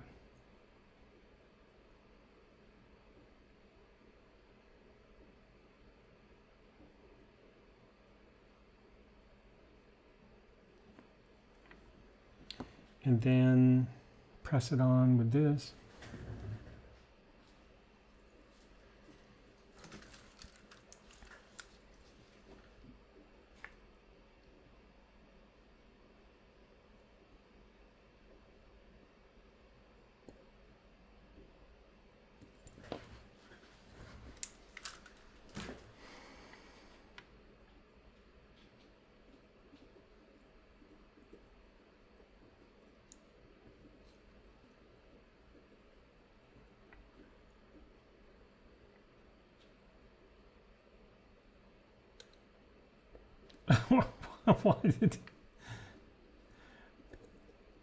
Why did it not change?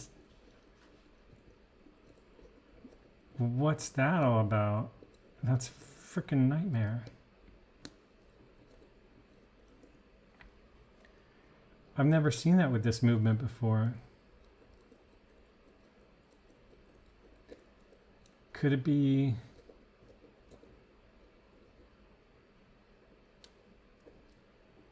Oh, that sucks.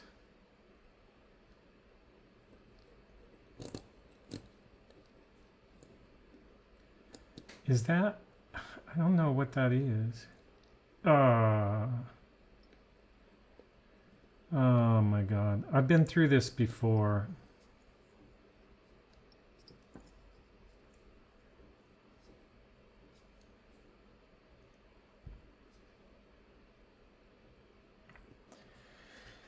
This kind of thing can just turn into endless joy.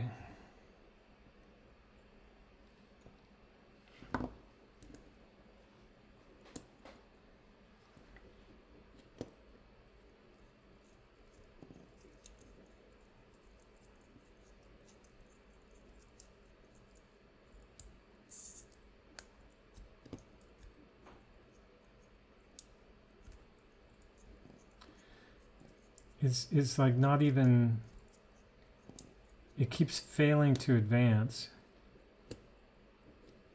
Or is it, yeah, it's just failing to advance.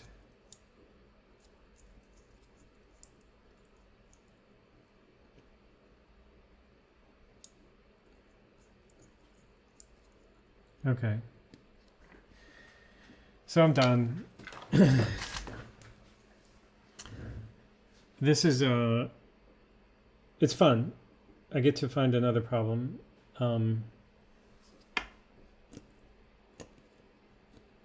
I have some better tools on the way.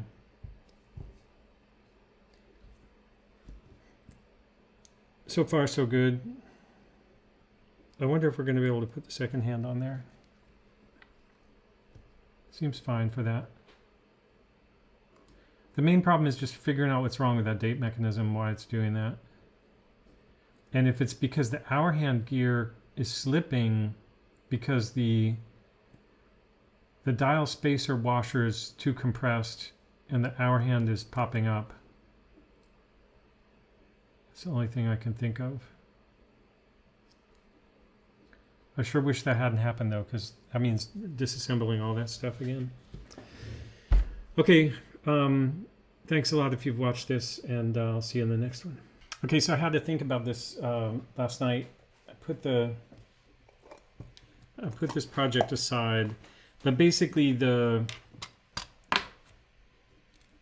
what must have happened is remember I used a screw. I lost a screw, so I used a smaller screw head, and it must have, the plate that holds the date wheel, the date disc, sorry, there's a plate that holds the yoke that indexes the date disc.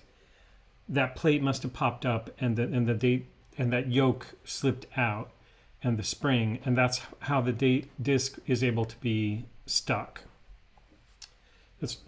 So I have to take the dial off, and then I found the screw was over here.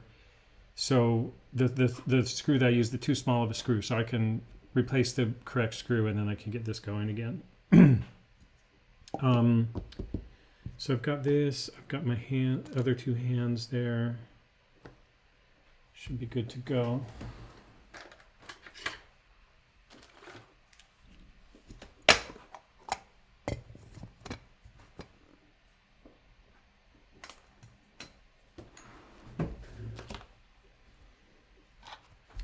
What else did I want to do here?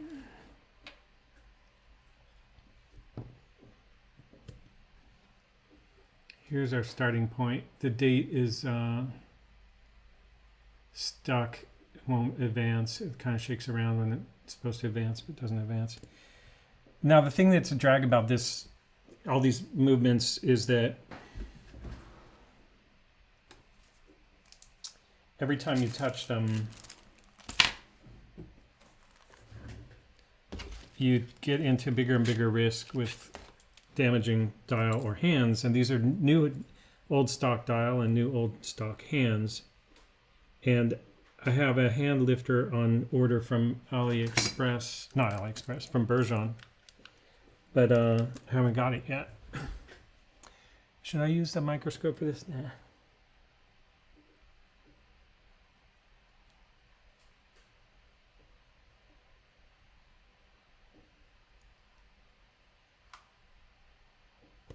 Oh man, I hate this. I hate it.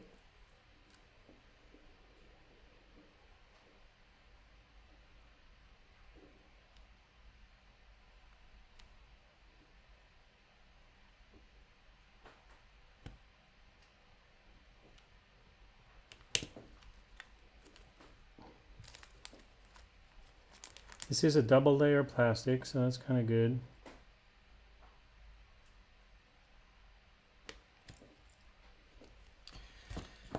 Okay.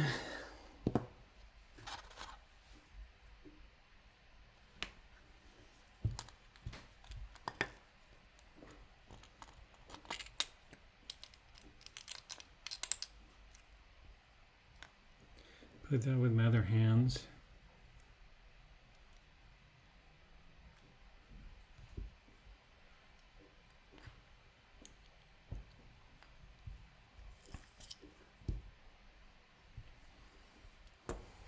It is so hot today. It's unbelievable. It's been weeks like this too.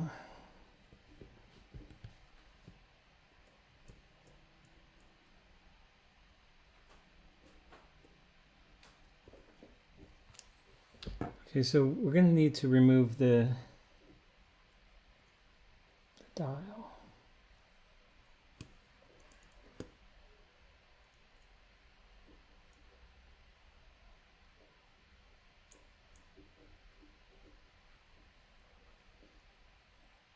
I don't know if this is safe. I guess so.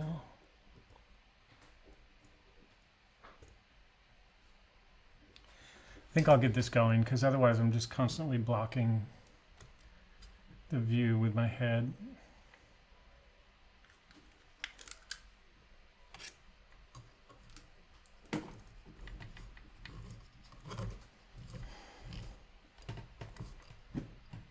Okay, so why can't I focus? I took off the Barlow lens.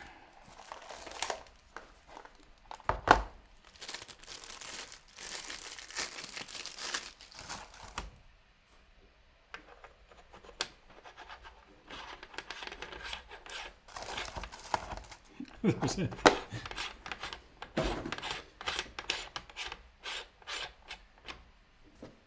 All right.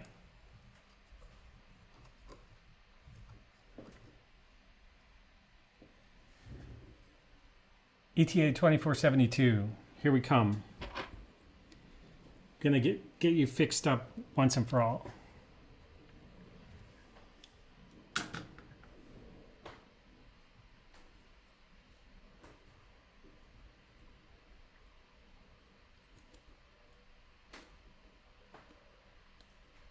That's 0.8. That's a little bit too big, I would say. See that? 0.8. So we can go down to 0.6 right here.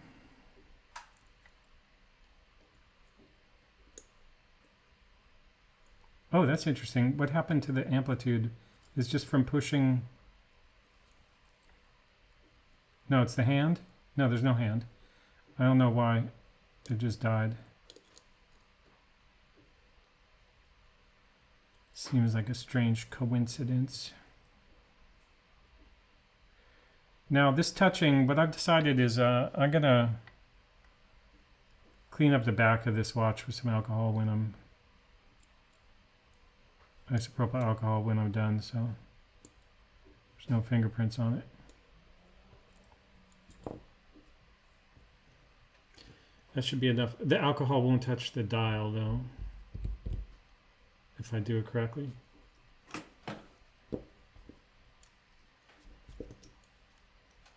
Now, when this dial comes off, I expect it to reveal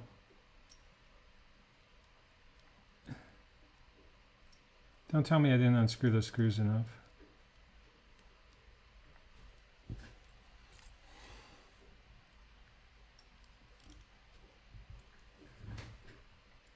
I like it. Now it's going again too. Still looks pretty low amplitude. So the idea behind this is to get this watch built, get it going, and then I'm presuming it's going to have low amplitude. This is getting stuck on something.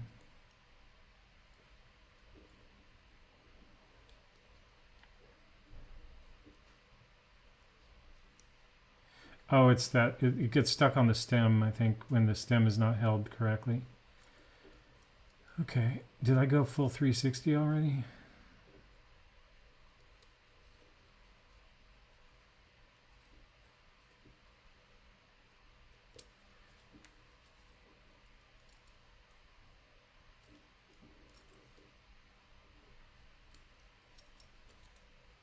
So almost for sure we're going to find that screw is in the screw hole, but the... Okay, I'm wrong. That is like so typical. I'm convinced of something and then I'm wrong. But I love it. Absolutely love it.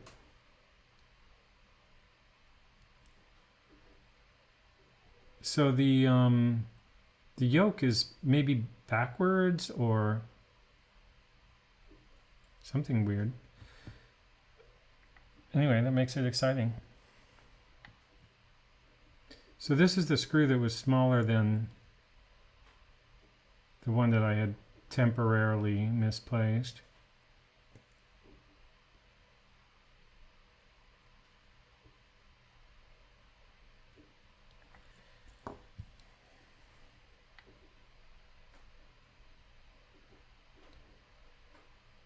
The yoke just seems wrong. Look, just peeking in that little hole right there, it just seems... Maybe I put it in backwards or something.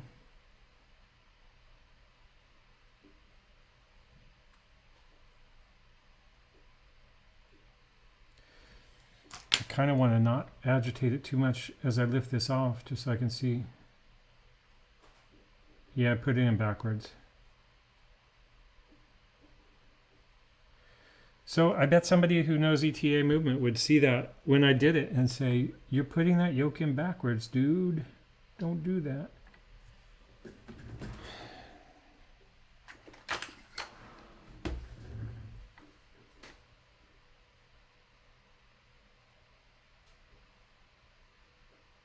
I don't suppose I can switch this around without... See, this spring is really dangerous too. Whatever I do, I don't want to lose that spring. I recognize that the yoke is backwards because this fatter side is the side that faces the... should face the numbers.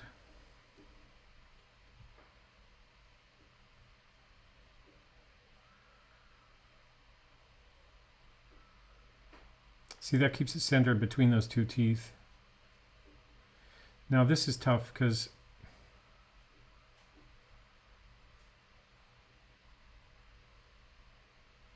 first of all, see that spring go?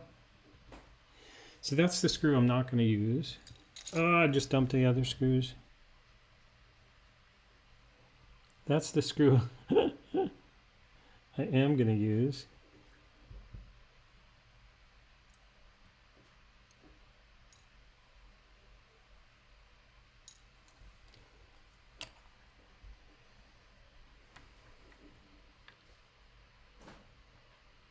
So the other thing I could do is the same technique I used last time, which is just kind of offset this,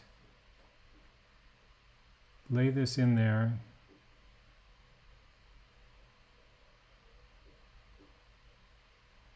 drop the plate on it, and then push it afterwards.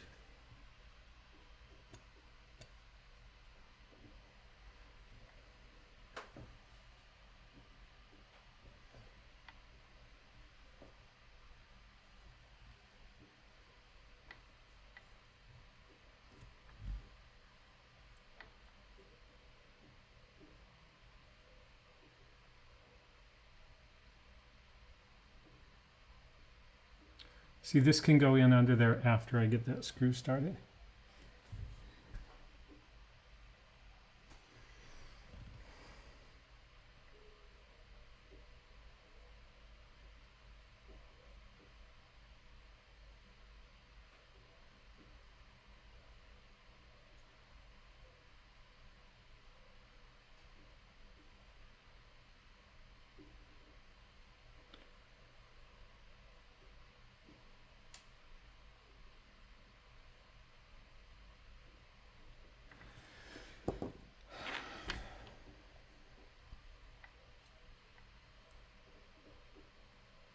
Oh, I was going to look at this date wheel. I think I have a spare that's in better condition.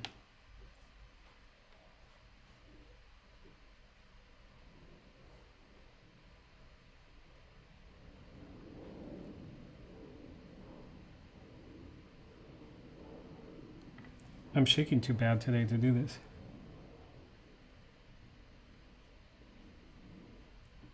That's a real risk.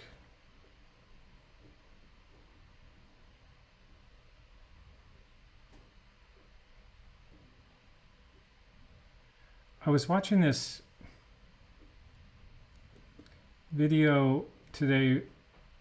It's published on YouTube by this guy. His channel is called the Swiss Watch Gang, but it's like one guy. He was talking to this young watchmaker from France. And the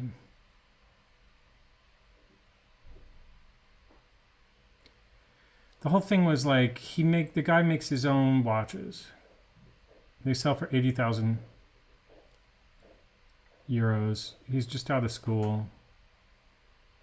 I think so that didn't work. 84,000 euros for a tourbillon that made by this kid. And he did all the training. He did 6 years, whatever, learned watchmaking. But the thing that I thought was interesting about it was the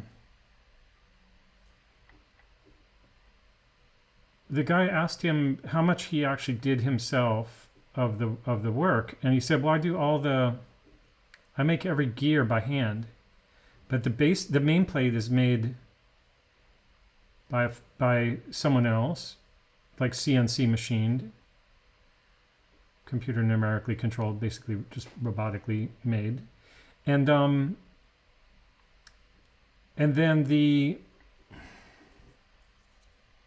but he makes every gear by hand."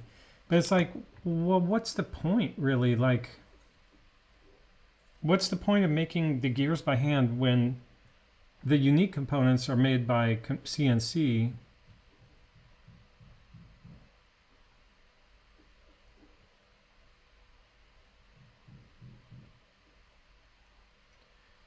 Sure, that gives you the right to say that it's handmade, but I mean, to the extent that you can say you made those gears, but the gears are kind of the least creative thing there. So the thing is, like, a watch like that is designed in the computer, which I have no problem with, made by robots, which I have no problem with, and then it has an $80,000 price tag because the guy only makes the gears by hand by himself, even though that's completely pointless.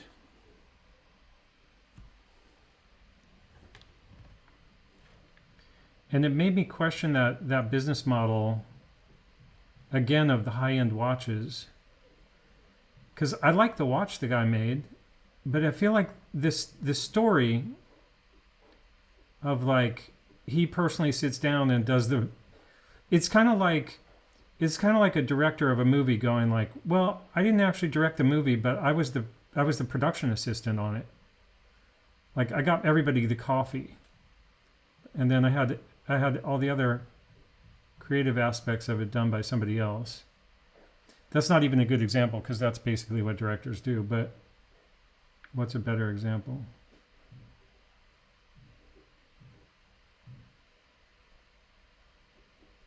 I think it stands for itself, the kind of weird issue with that.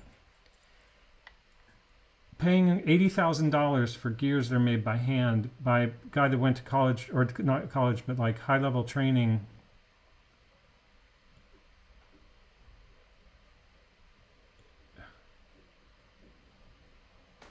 Oh boy. I should be one to talk right now, I'll tell you.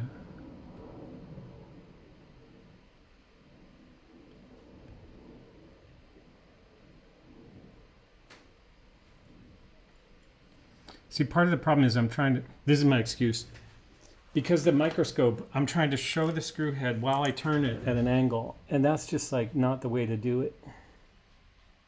So what if I just... Oh, the other thing is I got to put this movement into a more stable setting.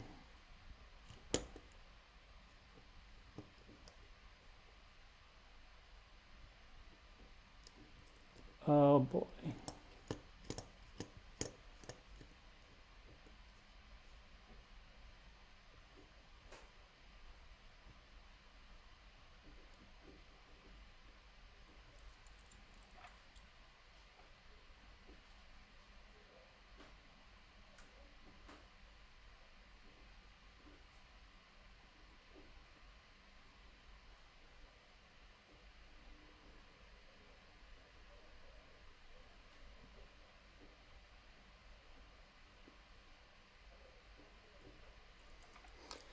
So another thing is I was using that riser, and now I'm not using the riser, so I'm like way too hunched over.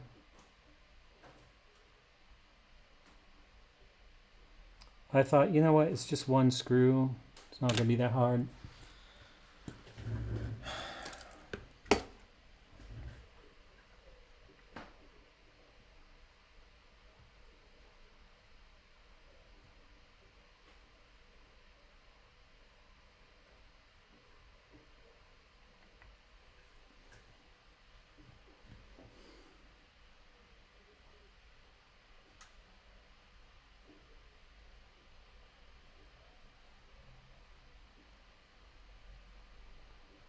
What the hell? How did that thing slip so badly?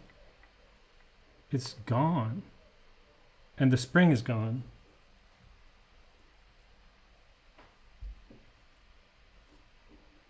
What?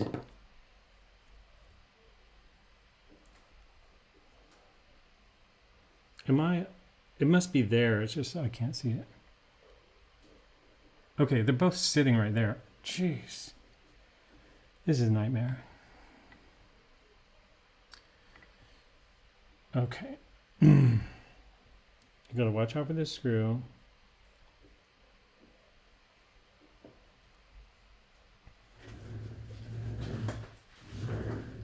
I'm gonna blame this on not having the correct tools today. And the temperature. Okay. Spring.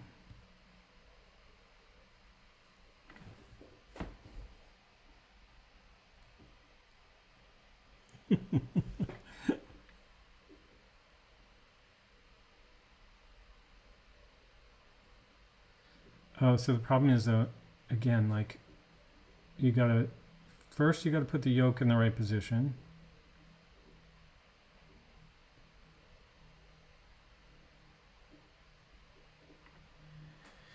Then you gotta squeeze the spring in there.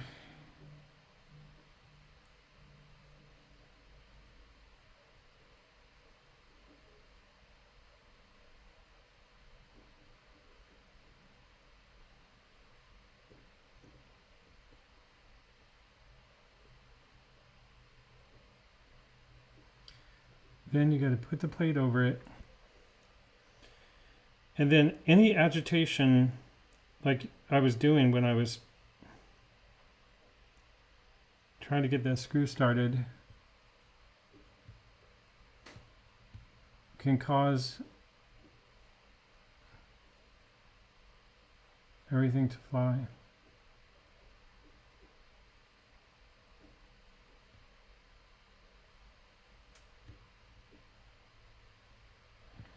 I almost feel like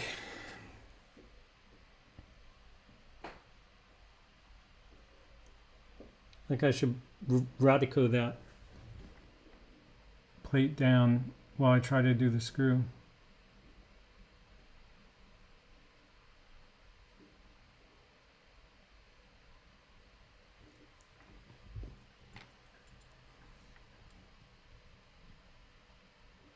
See, actually, if I'm using the microscope, I need to be able to, it's not just to show you, it's also because I need to see what the hell I'm doing. Damn it.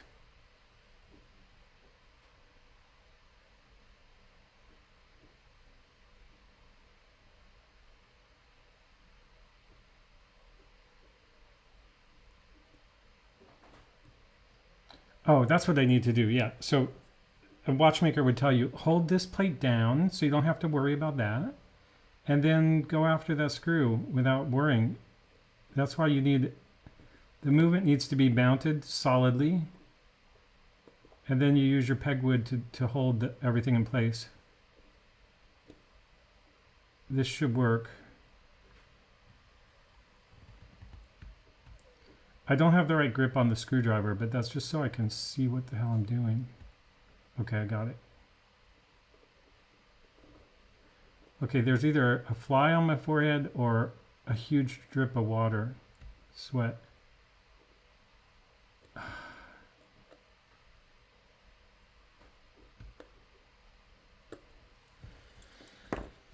Okay.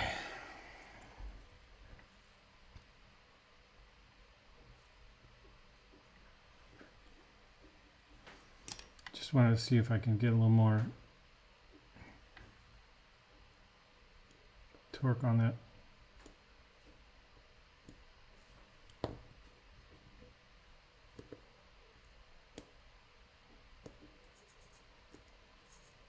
Okay, date's not going to change until I go through this whole routine again of it's not a quick set date on this one, so I got to put the dial back on. Now, it's not great to be touching this dial when I'm sweating like this.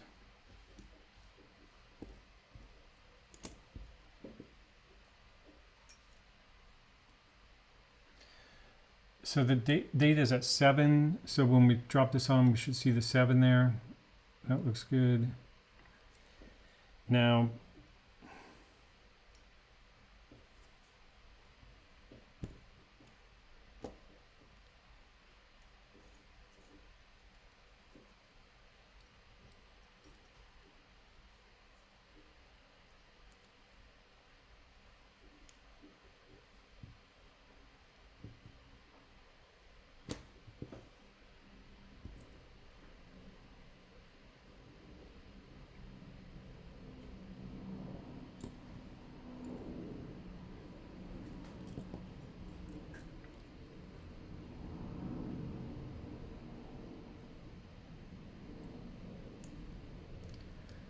I didn't do that super tight yet.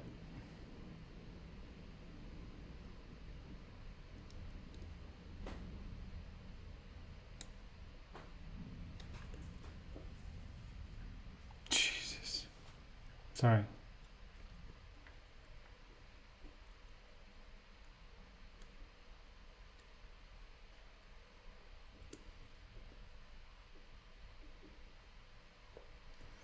I love it. I still have to fight with those hands and the hour synchronization and all that.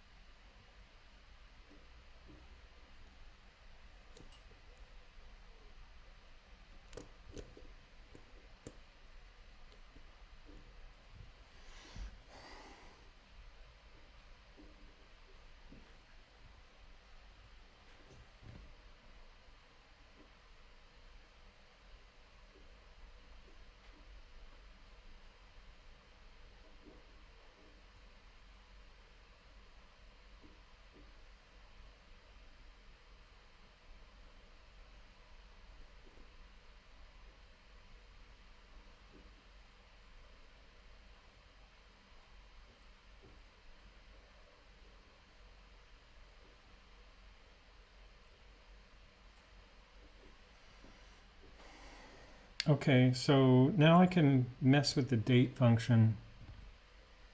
So I'm gonna go, this is time setting until the date changes.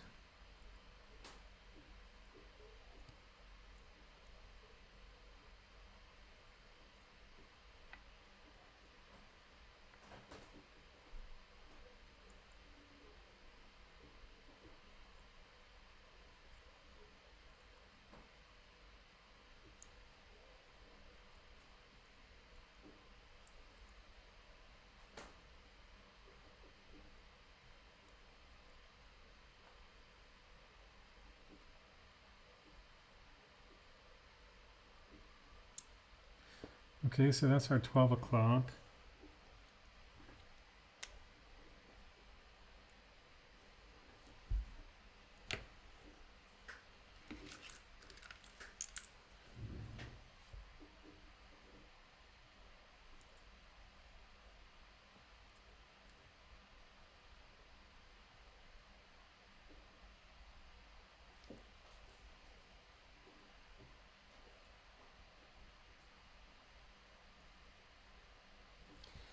These hands, having been on there once, should go on a bit easier this time. So that might be a blessing.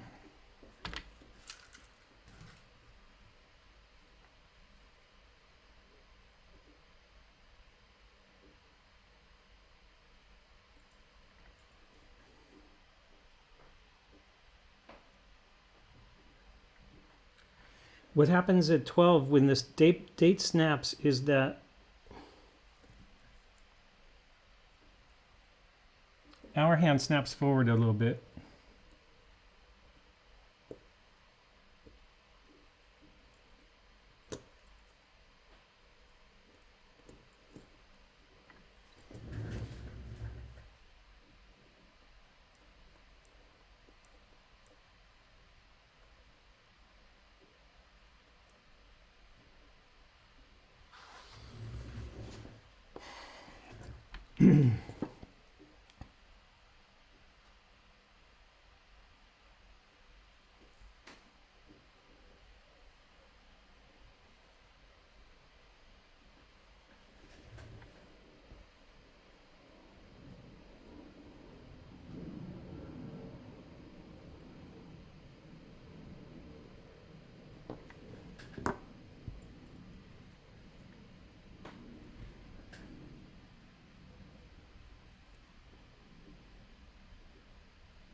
Man,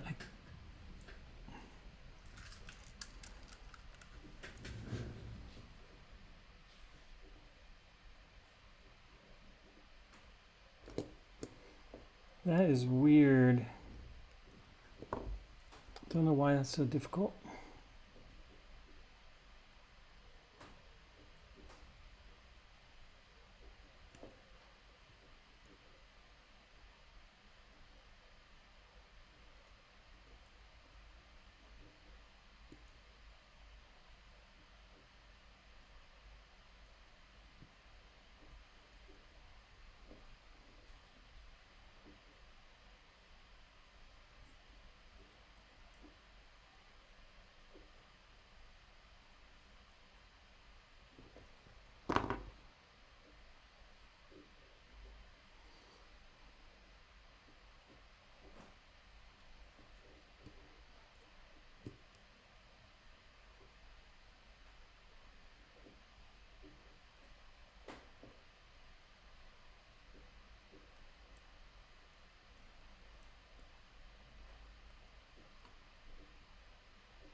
Okay, so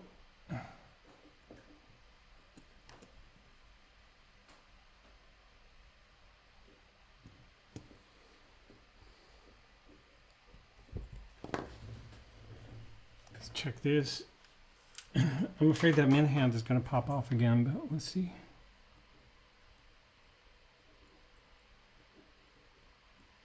Got to go back to 9.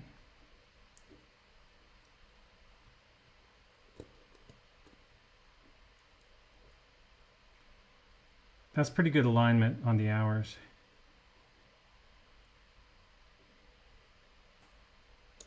Oh, nice. I just can't tell if the minute hand is seated well enough or not.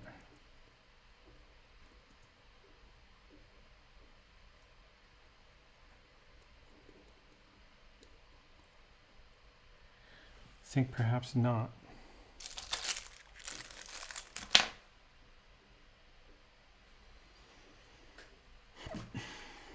Don't want that falling off later.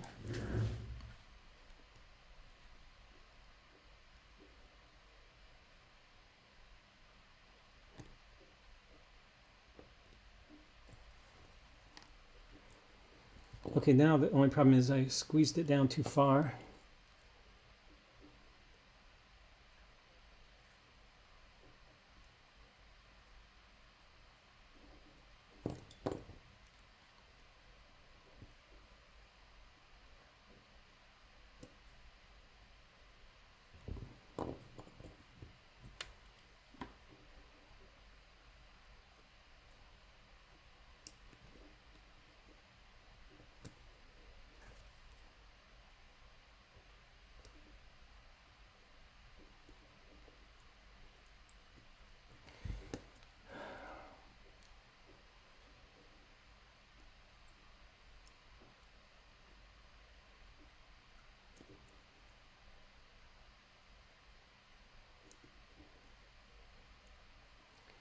See, the hour hand is sticking up a little bit. And these are artifacts of like the tool that I use not being perfect.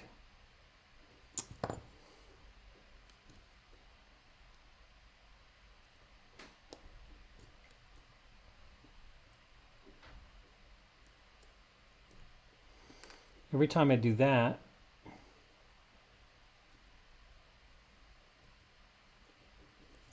I risk damage.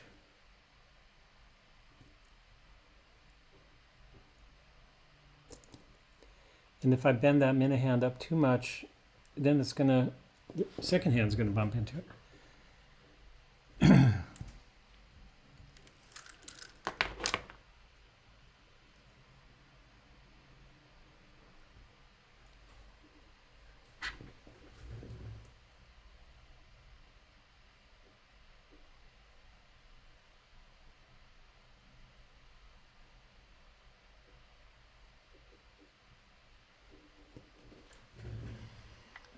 Oh boy.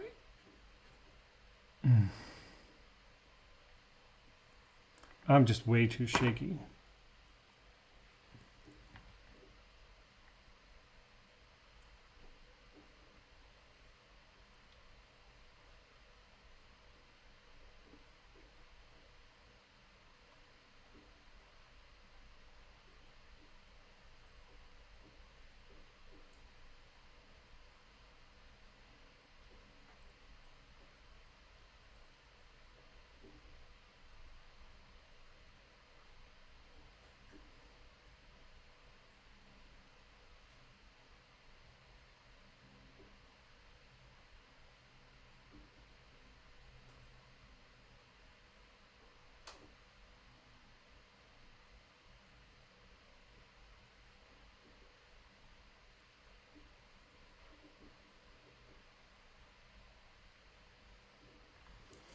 Okay, so once I actually get this, I'm going to need to press down with something else.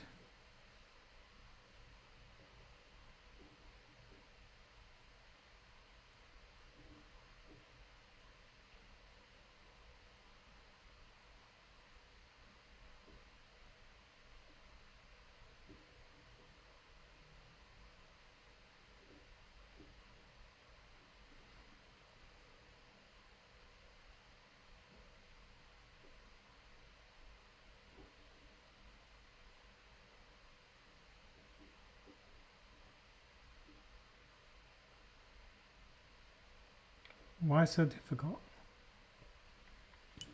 Doesn't make sense.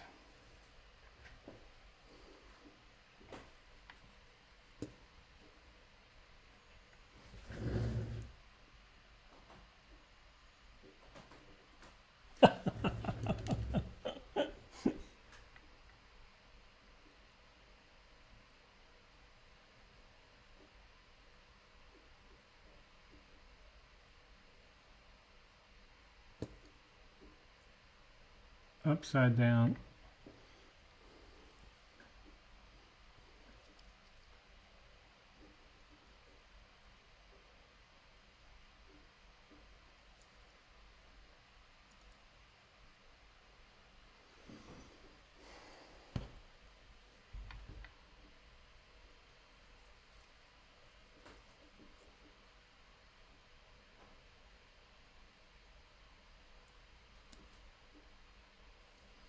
Just go on there.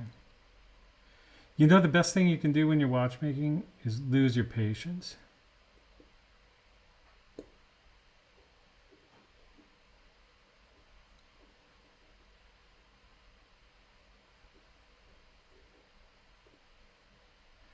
Losing your patience is like, that's where it's all at.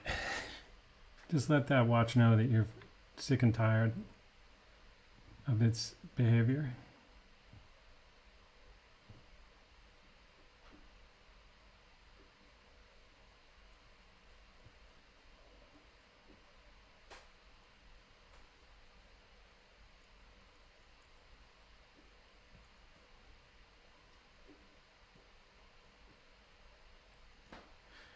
I'm feeling like this is the same problem of like, did I have this hand on there before? I can't remember.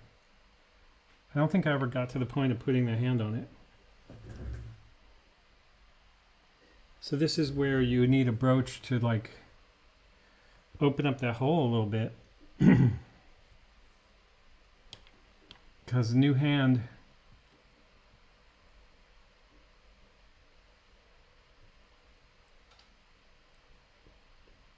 I felt it go. Oh boy, that was not easy.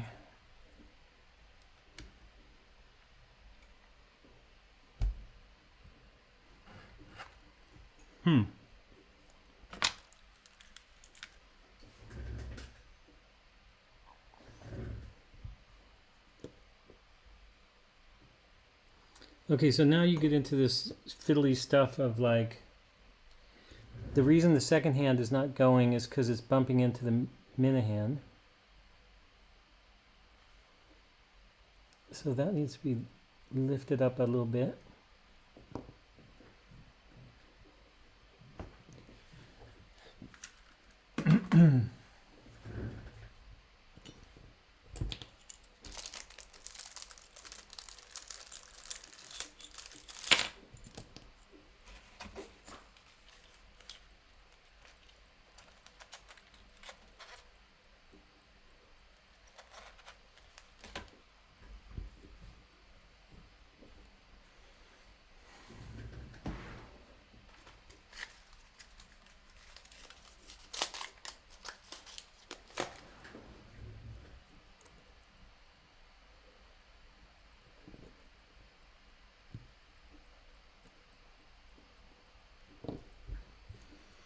Now, as long as this doesn't come into conflict with the case, the hands can also hit the crystal.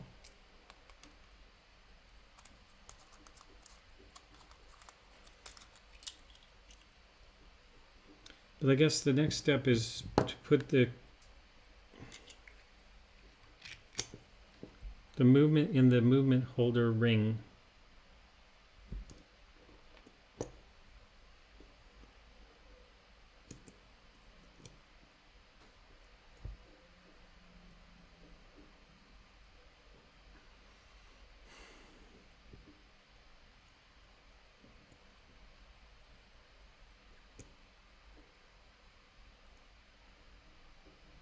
Or maybe I should put them both inside the case. Otherwise, oh, but then I have to remove the... Yeah, I've been in this situation before.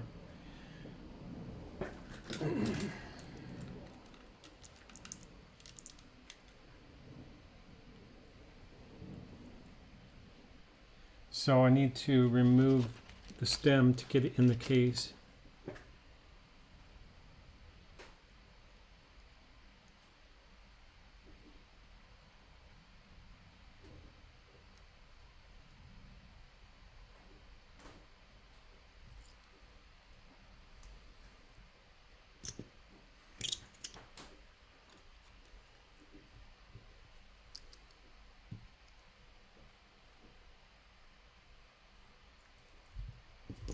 And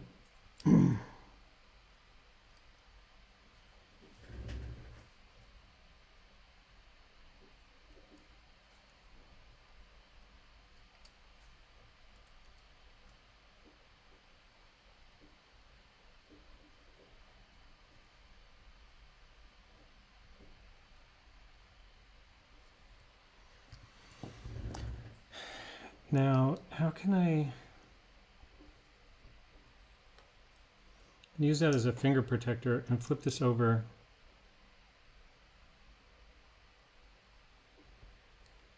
Yeah, see, the problem is the second hand is touching the inside of the case. So I can tell all the hands' heights are not great.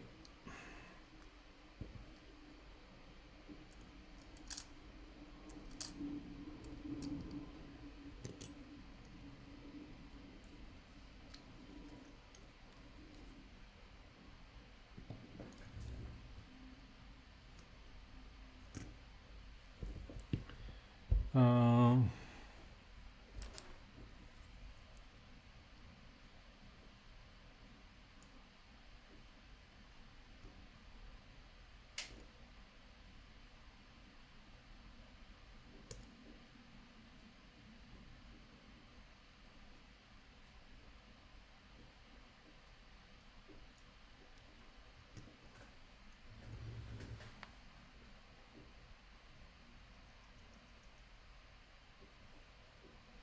oh, it's actually just the second hand.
Can't tell if there's junk inside there.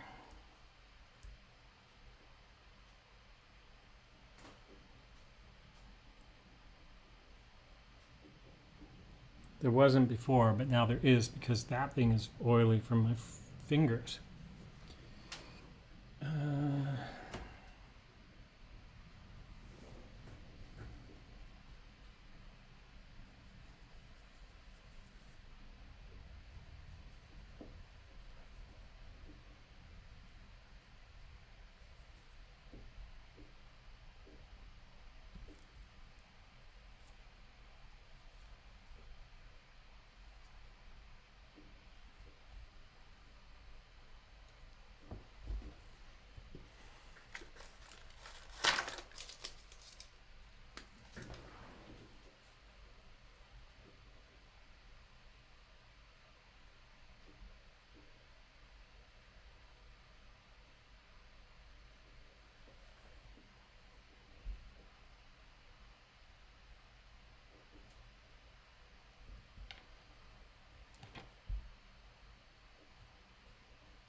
Okay.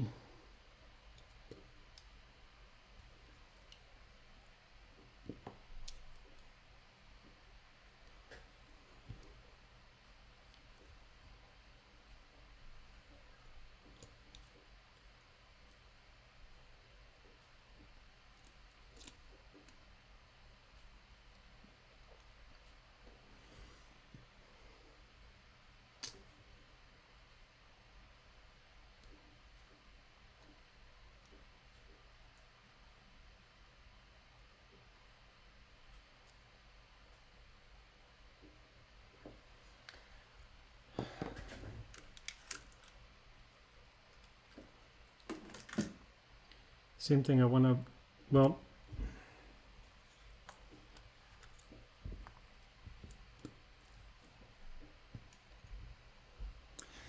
let's see if I get this going again. So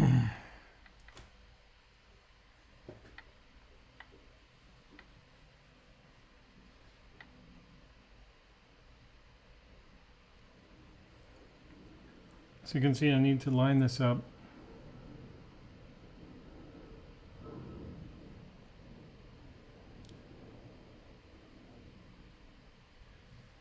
And then get the crown in there.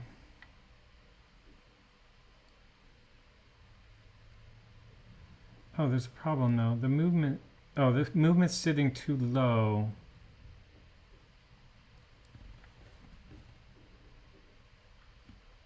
However, it should come up.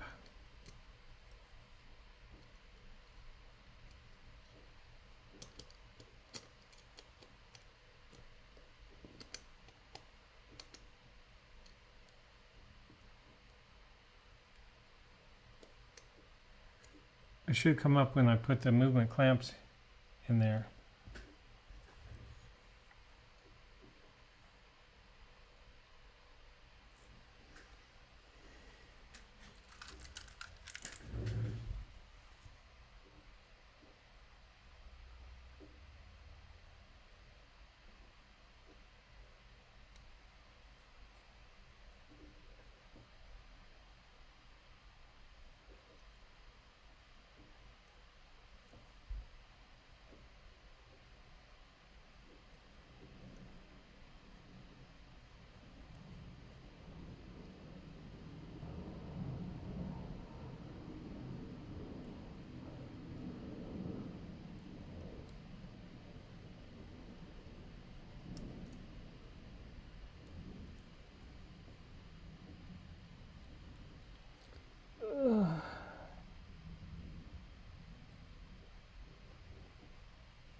Man, I just cannot do this today.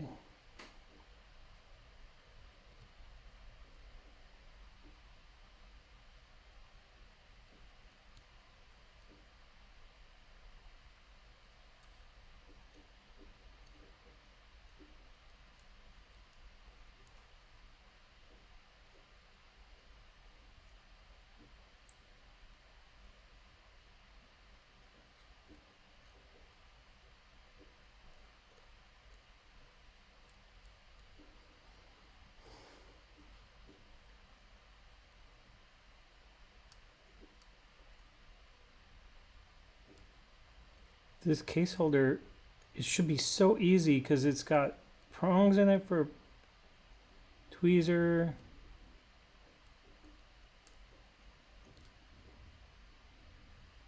I've got a place to go with it.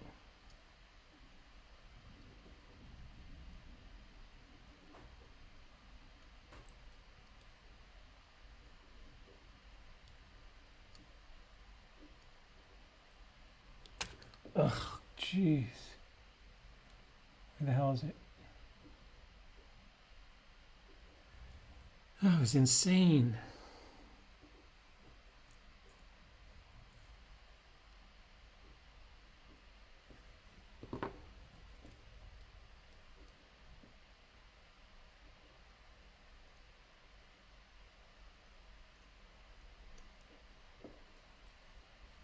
Now I got the shaking going on, the heat.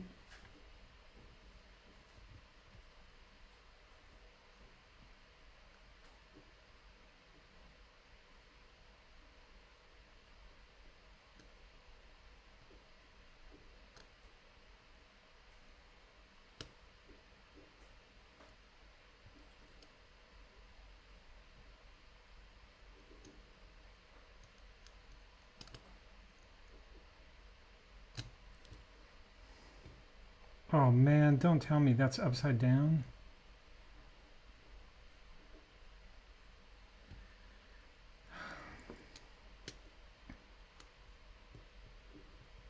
I can't really tell. No, I don't think it is upside down.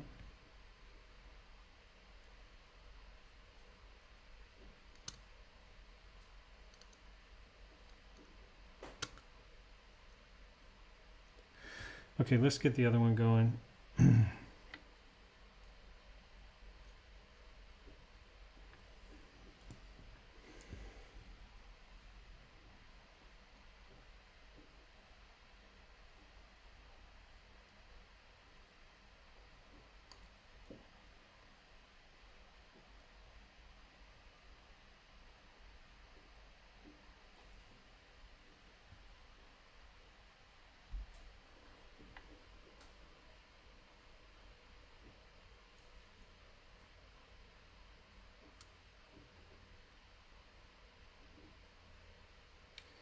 See, the reason you got those two holes is that you need to grab this thing and place it over that little lip and then get it to go down in there.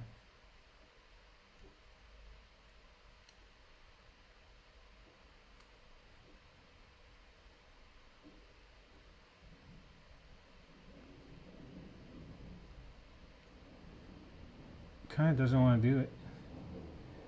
So the other thing I could do is try to go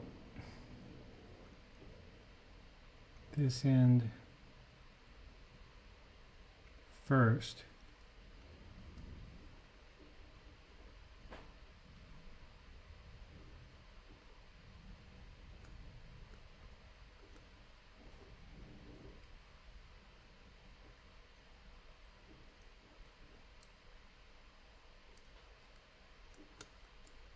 Oh yeah, it slides all the way back in there.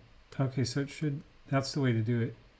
Gotta back it in there and then pull it forward.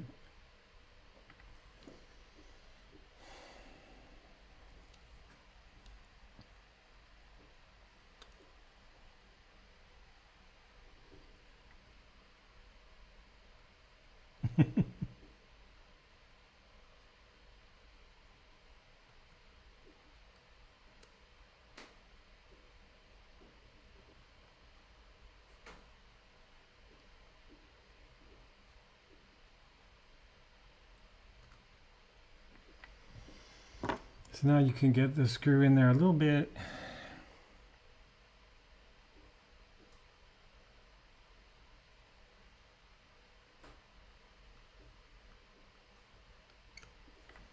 And then you can use the tweezer again to get it over that lip.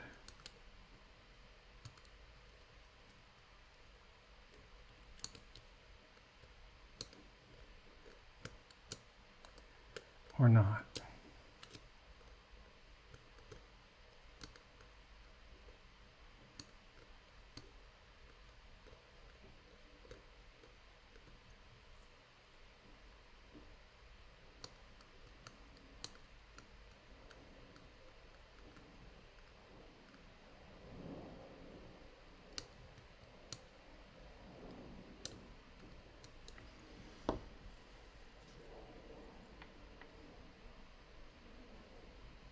0.8, that's not what I want.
Seems like we're getting close. Now maybe the screw is not as loose as it needs to be.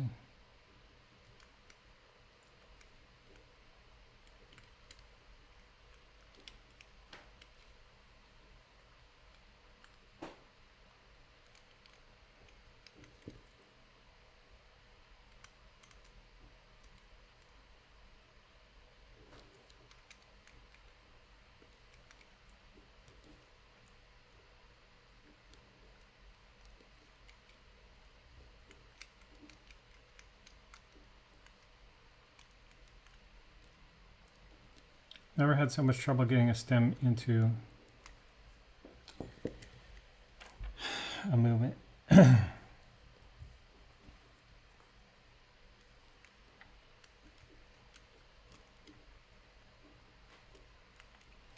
gonna do something weird, which is, oh, I'm gonna need eventually a case. I'm gonna need some kind of spring in there.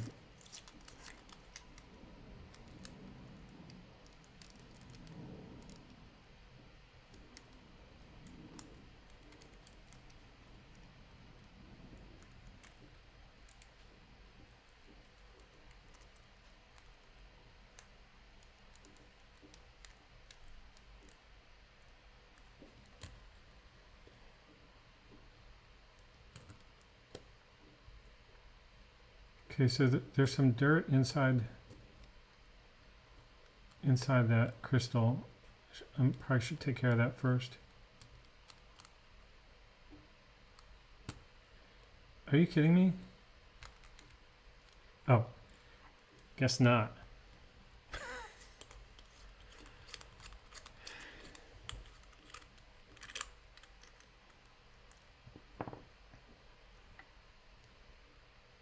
Oh, so that's why those things rotated. I didn't take a look at that. So, no, they should be all right.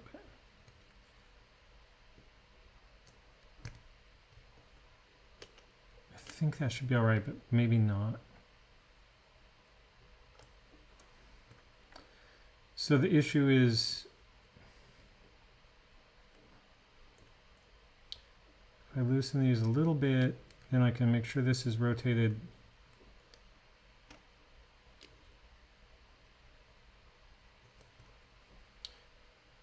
See, this has to match that passage there.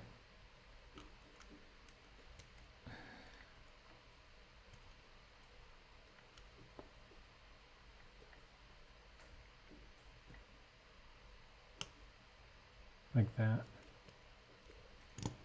Okay, now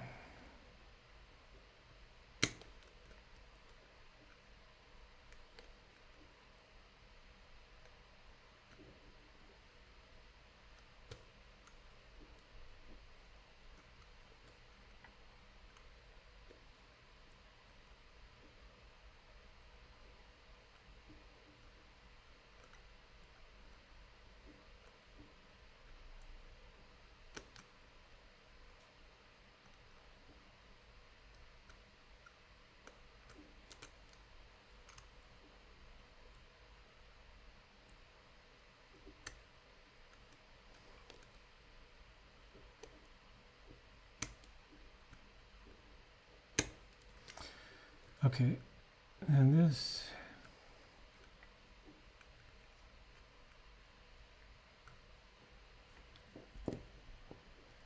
Oh, so I wanted to just clean the bottom of the crystal a little bit.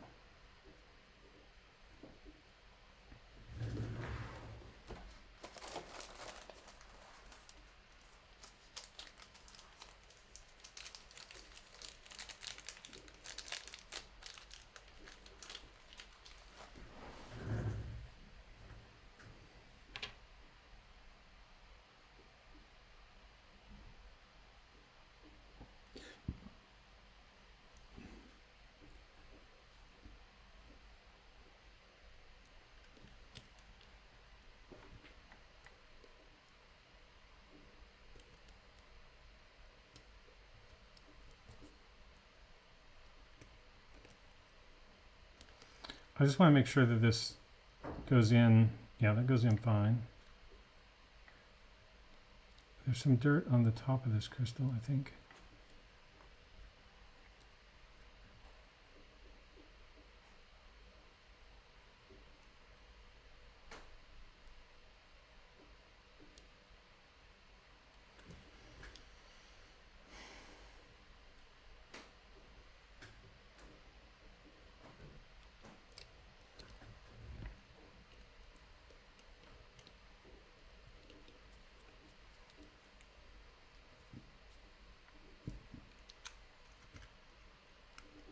It seems to have slipped again. I guess that's because there's no tension on it.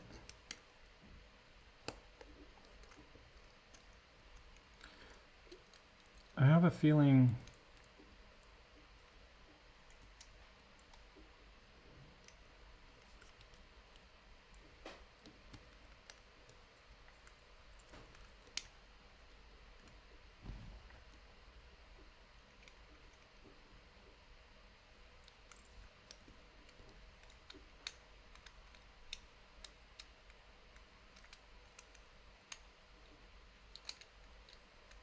there's just no reason for all that trouble.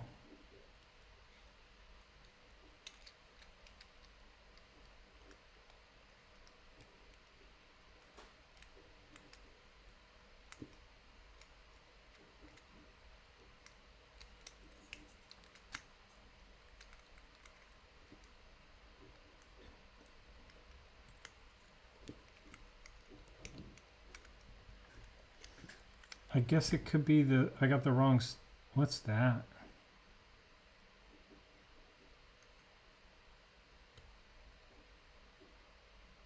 Oh, that's a blue screw. I thought that was, I'm losing my mind.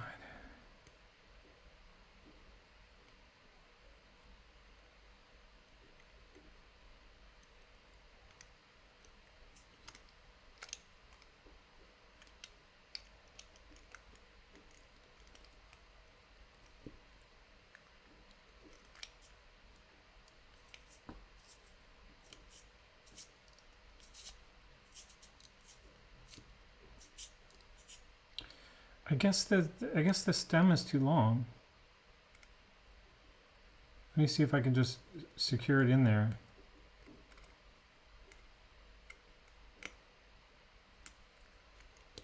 Yeah. Okay, so that's all that is. Now, the stem can be shortened.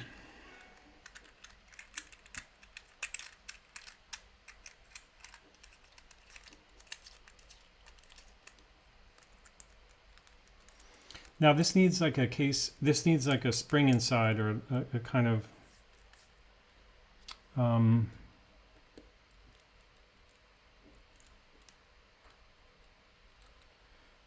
what should we do? Go check 12 again.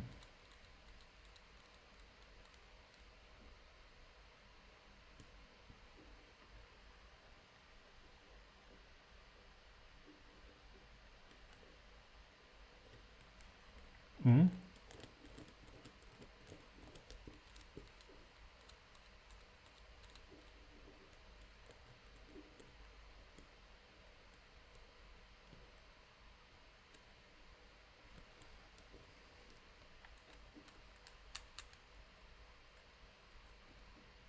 Yeah, I need a spring to hold that.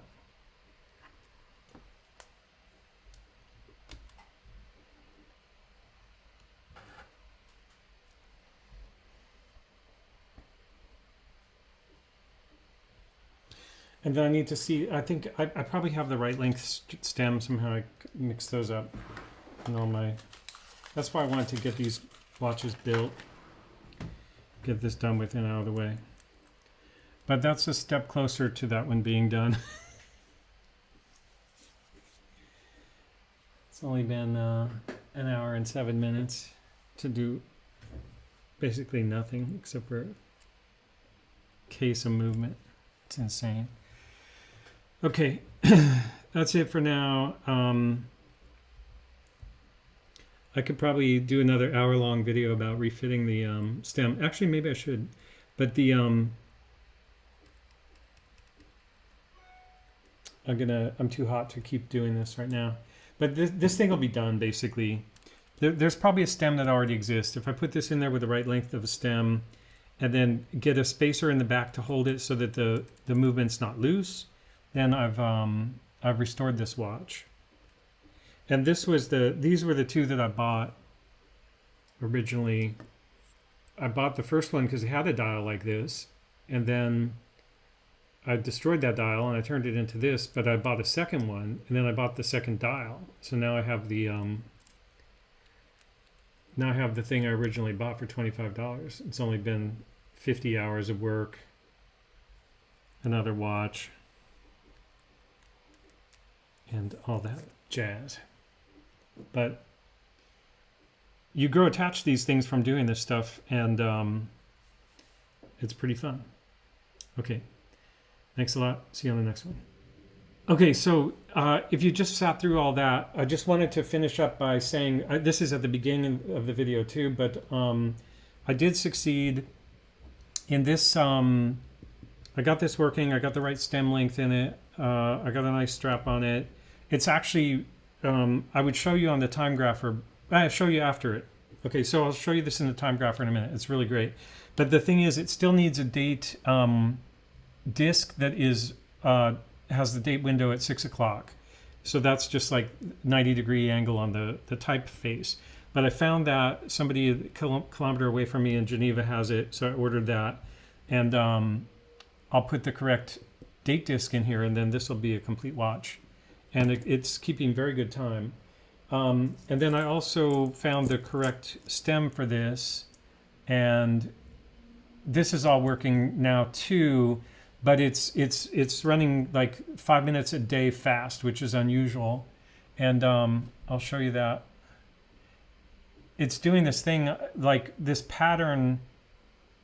Oh, it's only been running for like an hour, so that could be part of the problem. But it's doing this pattern that looks like the solitaire, when you win solitaire. Like I don't know what that is. So if anybody knows time grapher and knows what that means, feel free to leave a comment. But I think it'll calm down. And if there's a problem with it, it has also low amplitude. So this is the same movement.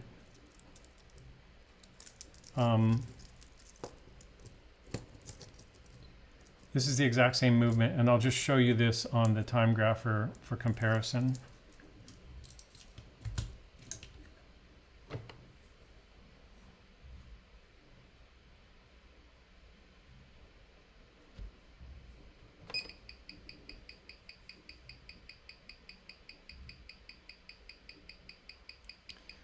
So this keeps good time. I think I calibrated it a bit as well, but and the amplitude is 275 degrees.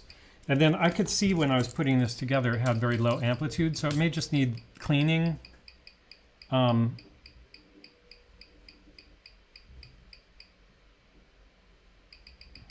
so it even does this. This is wrong though. It's actually 1800 the beat, so this is not right. It's so bad that it's detecting the wrong beat. But it did do that solitaire thing before. And then the 2783, this is a 21600, and it has a amplitude of almost 300 and beat error of 0. 10 seconds a day, which I could try to regulate out of it, but with the different positions, it's probably fine. So I think that's impressive too, that movement is running so well. Anyway, the point of that is if you were looking through the video and you're just wondering what happened at the end, I wanted to make it clear that I succeeded in getting all these things working.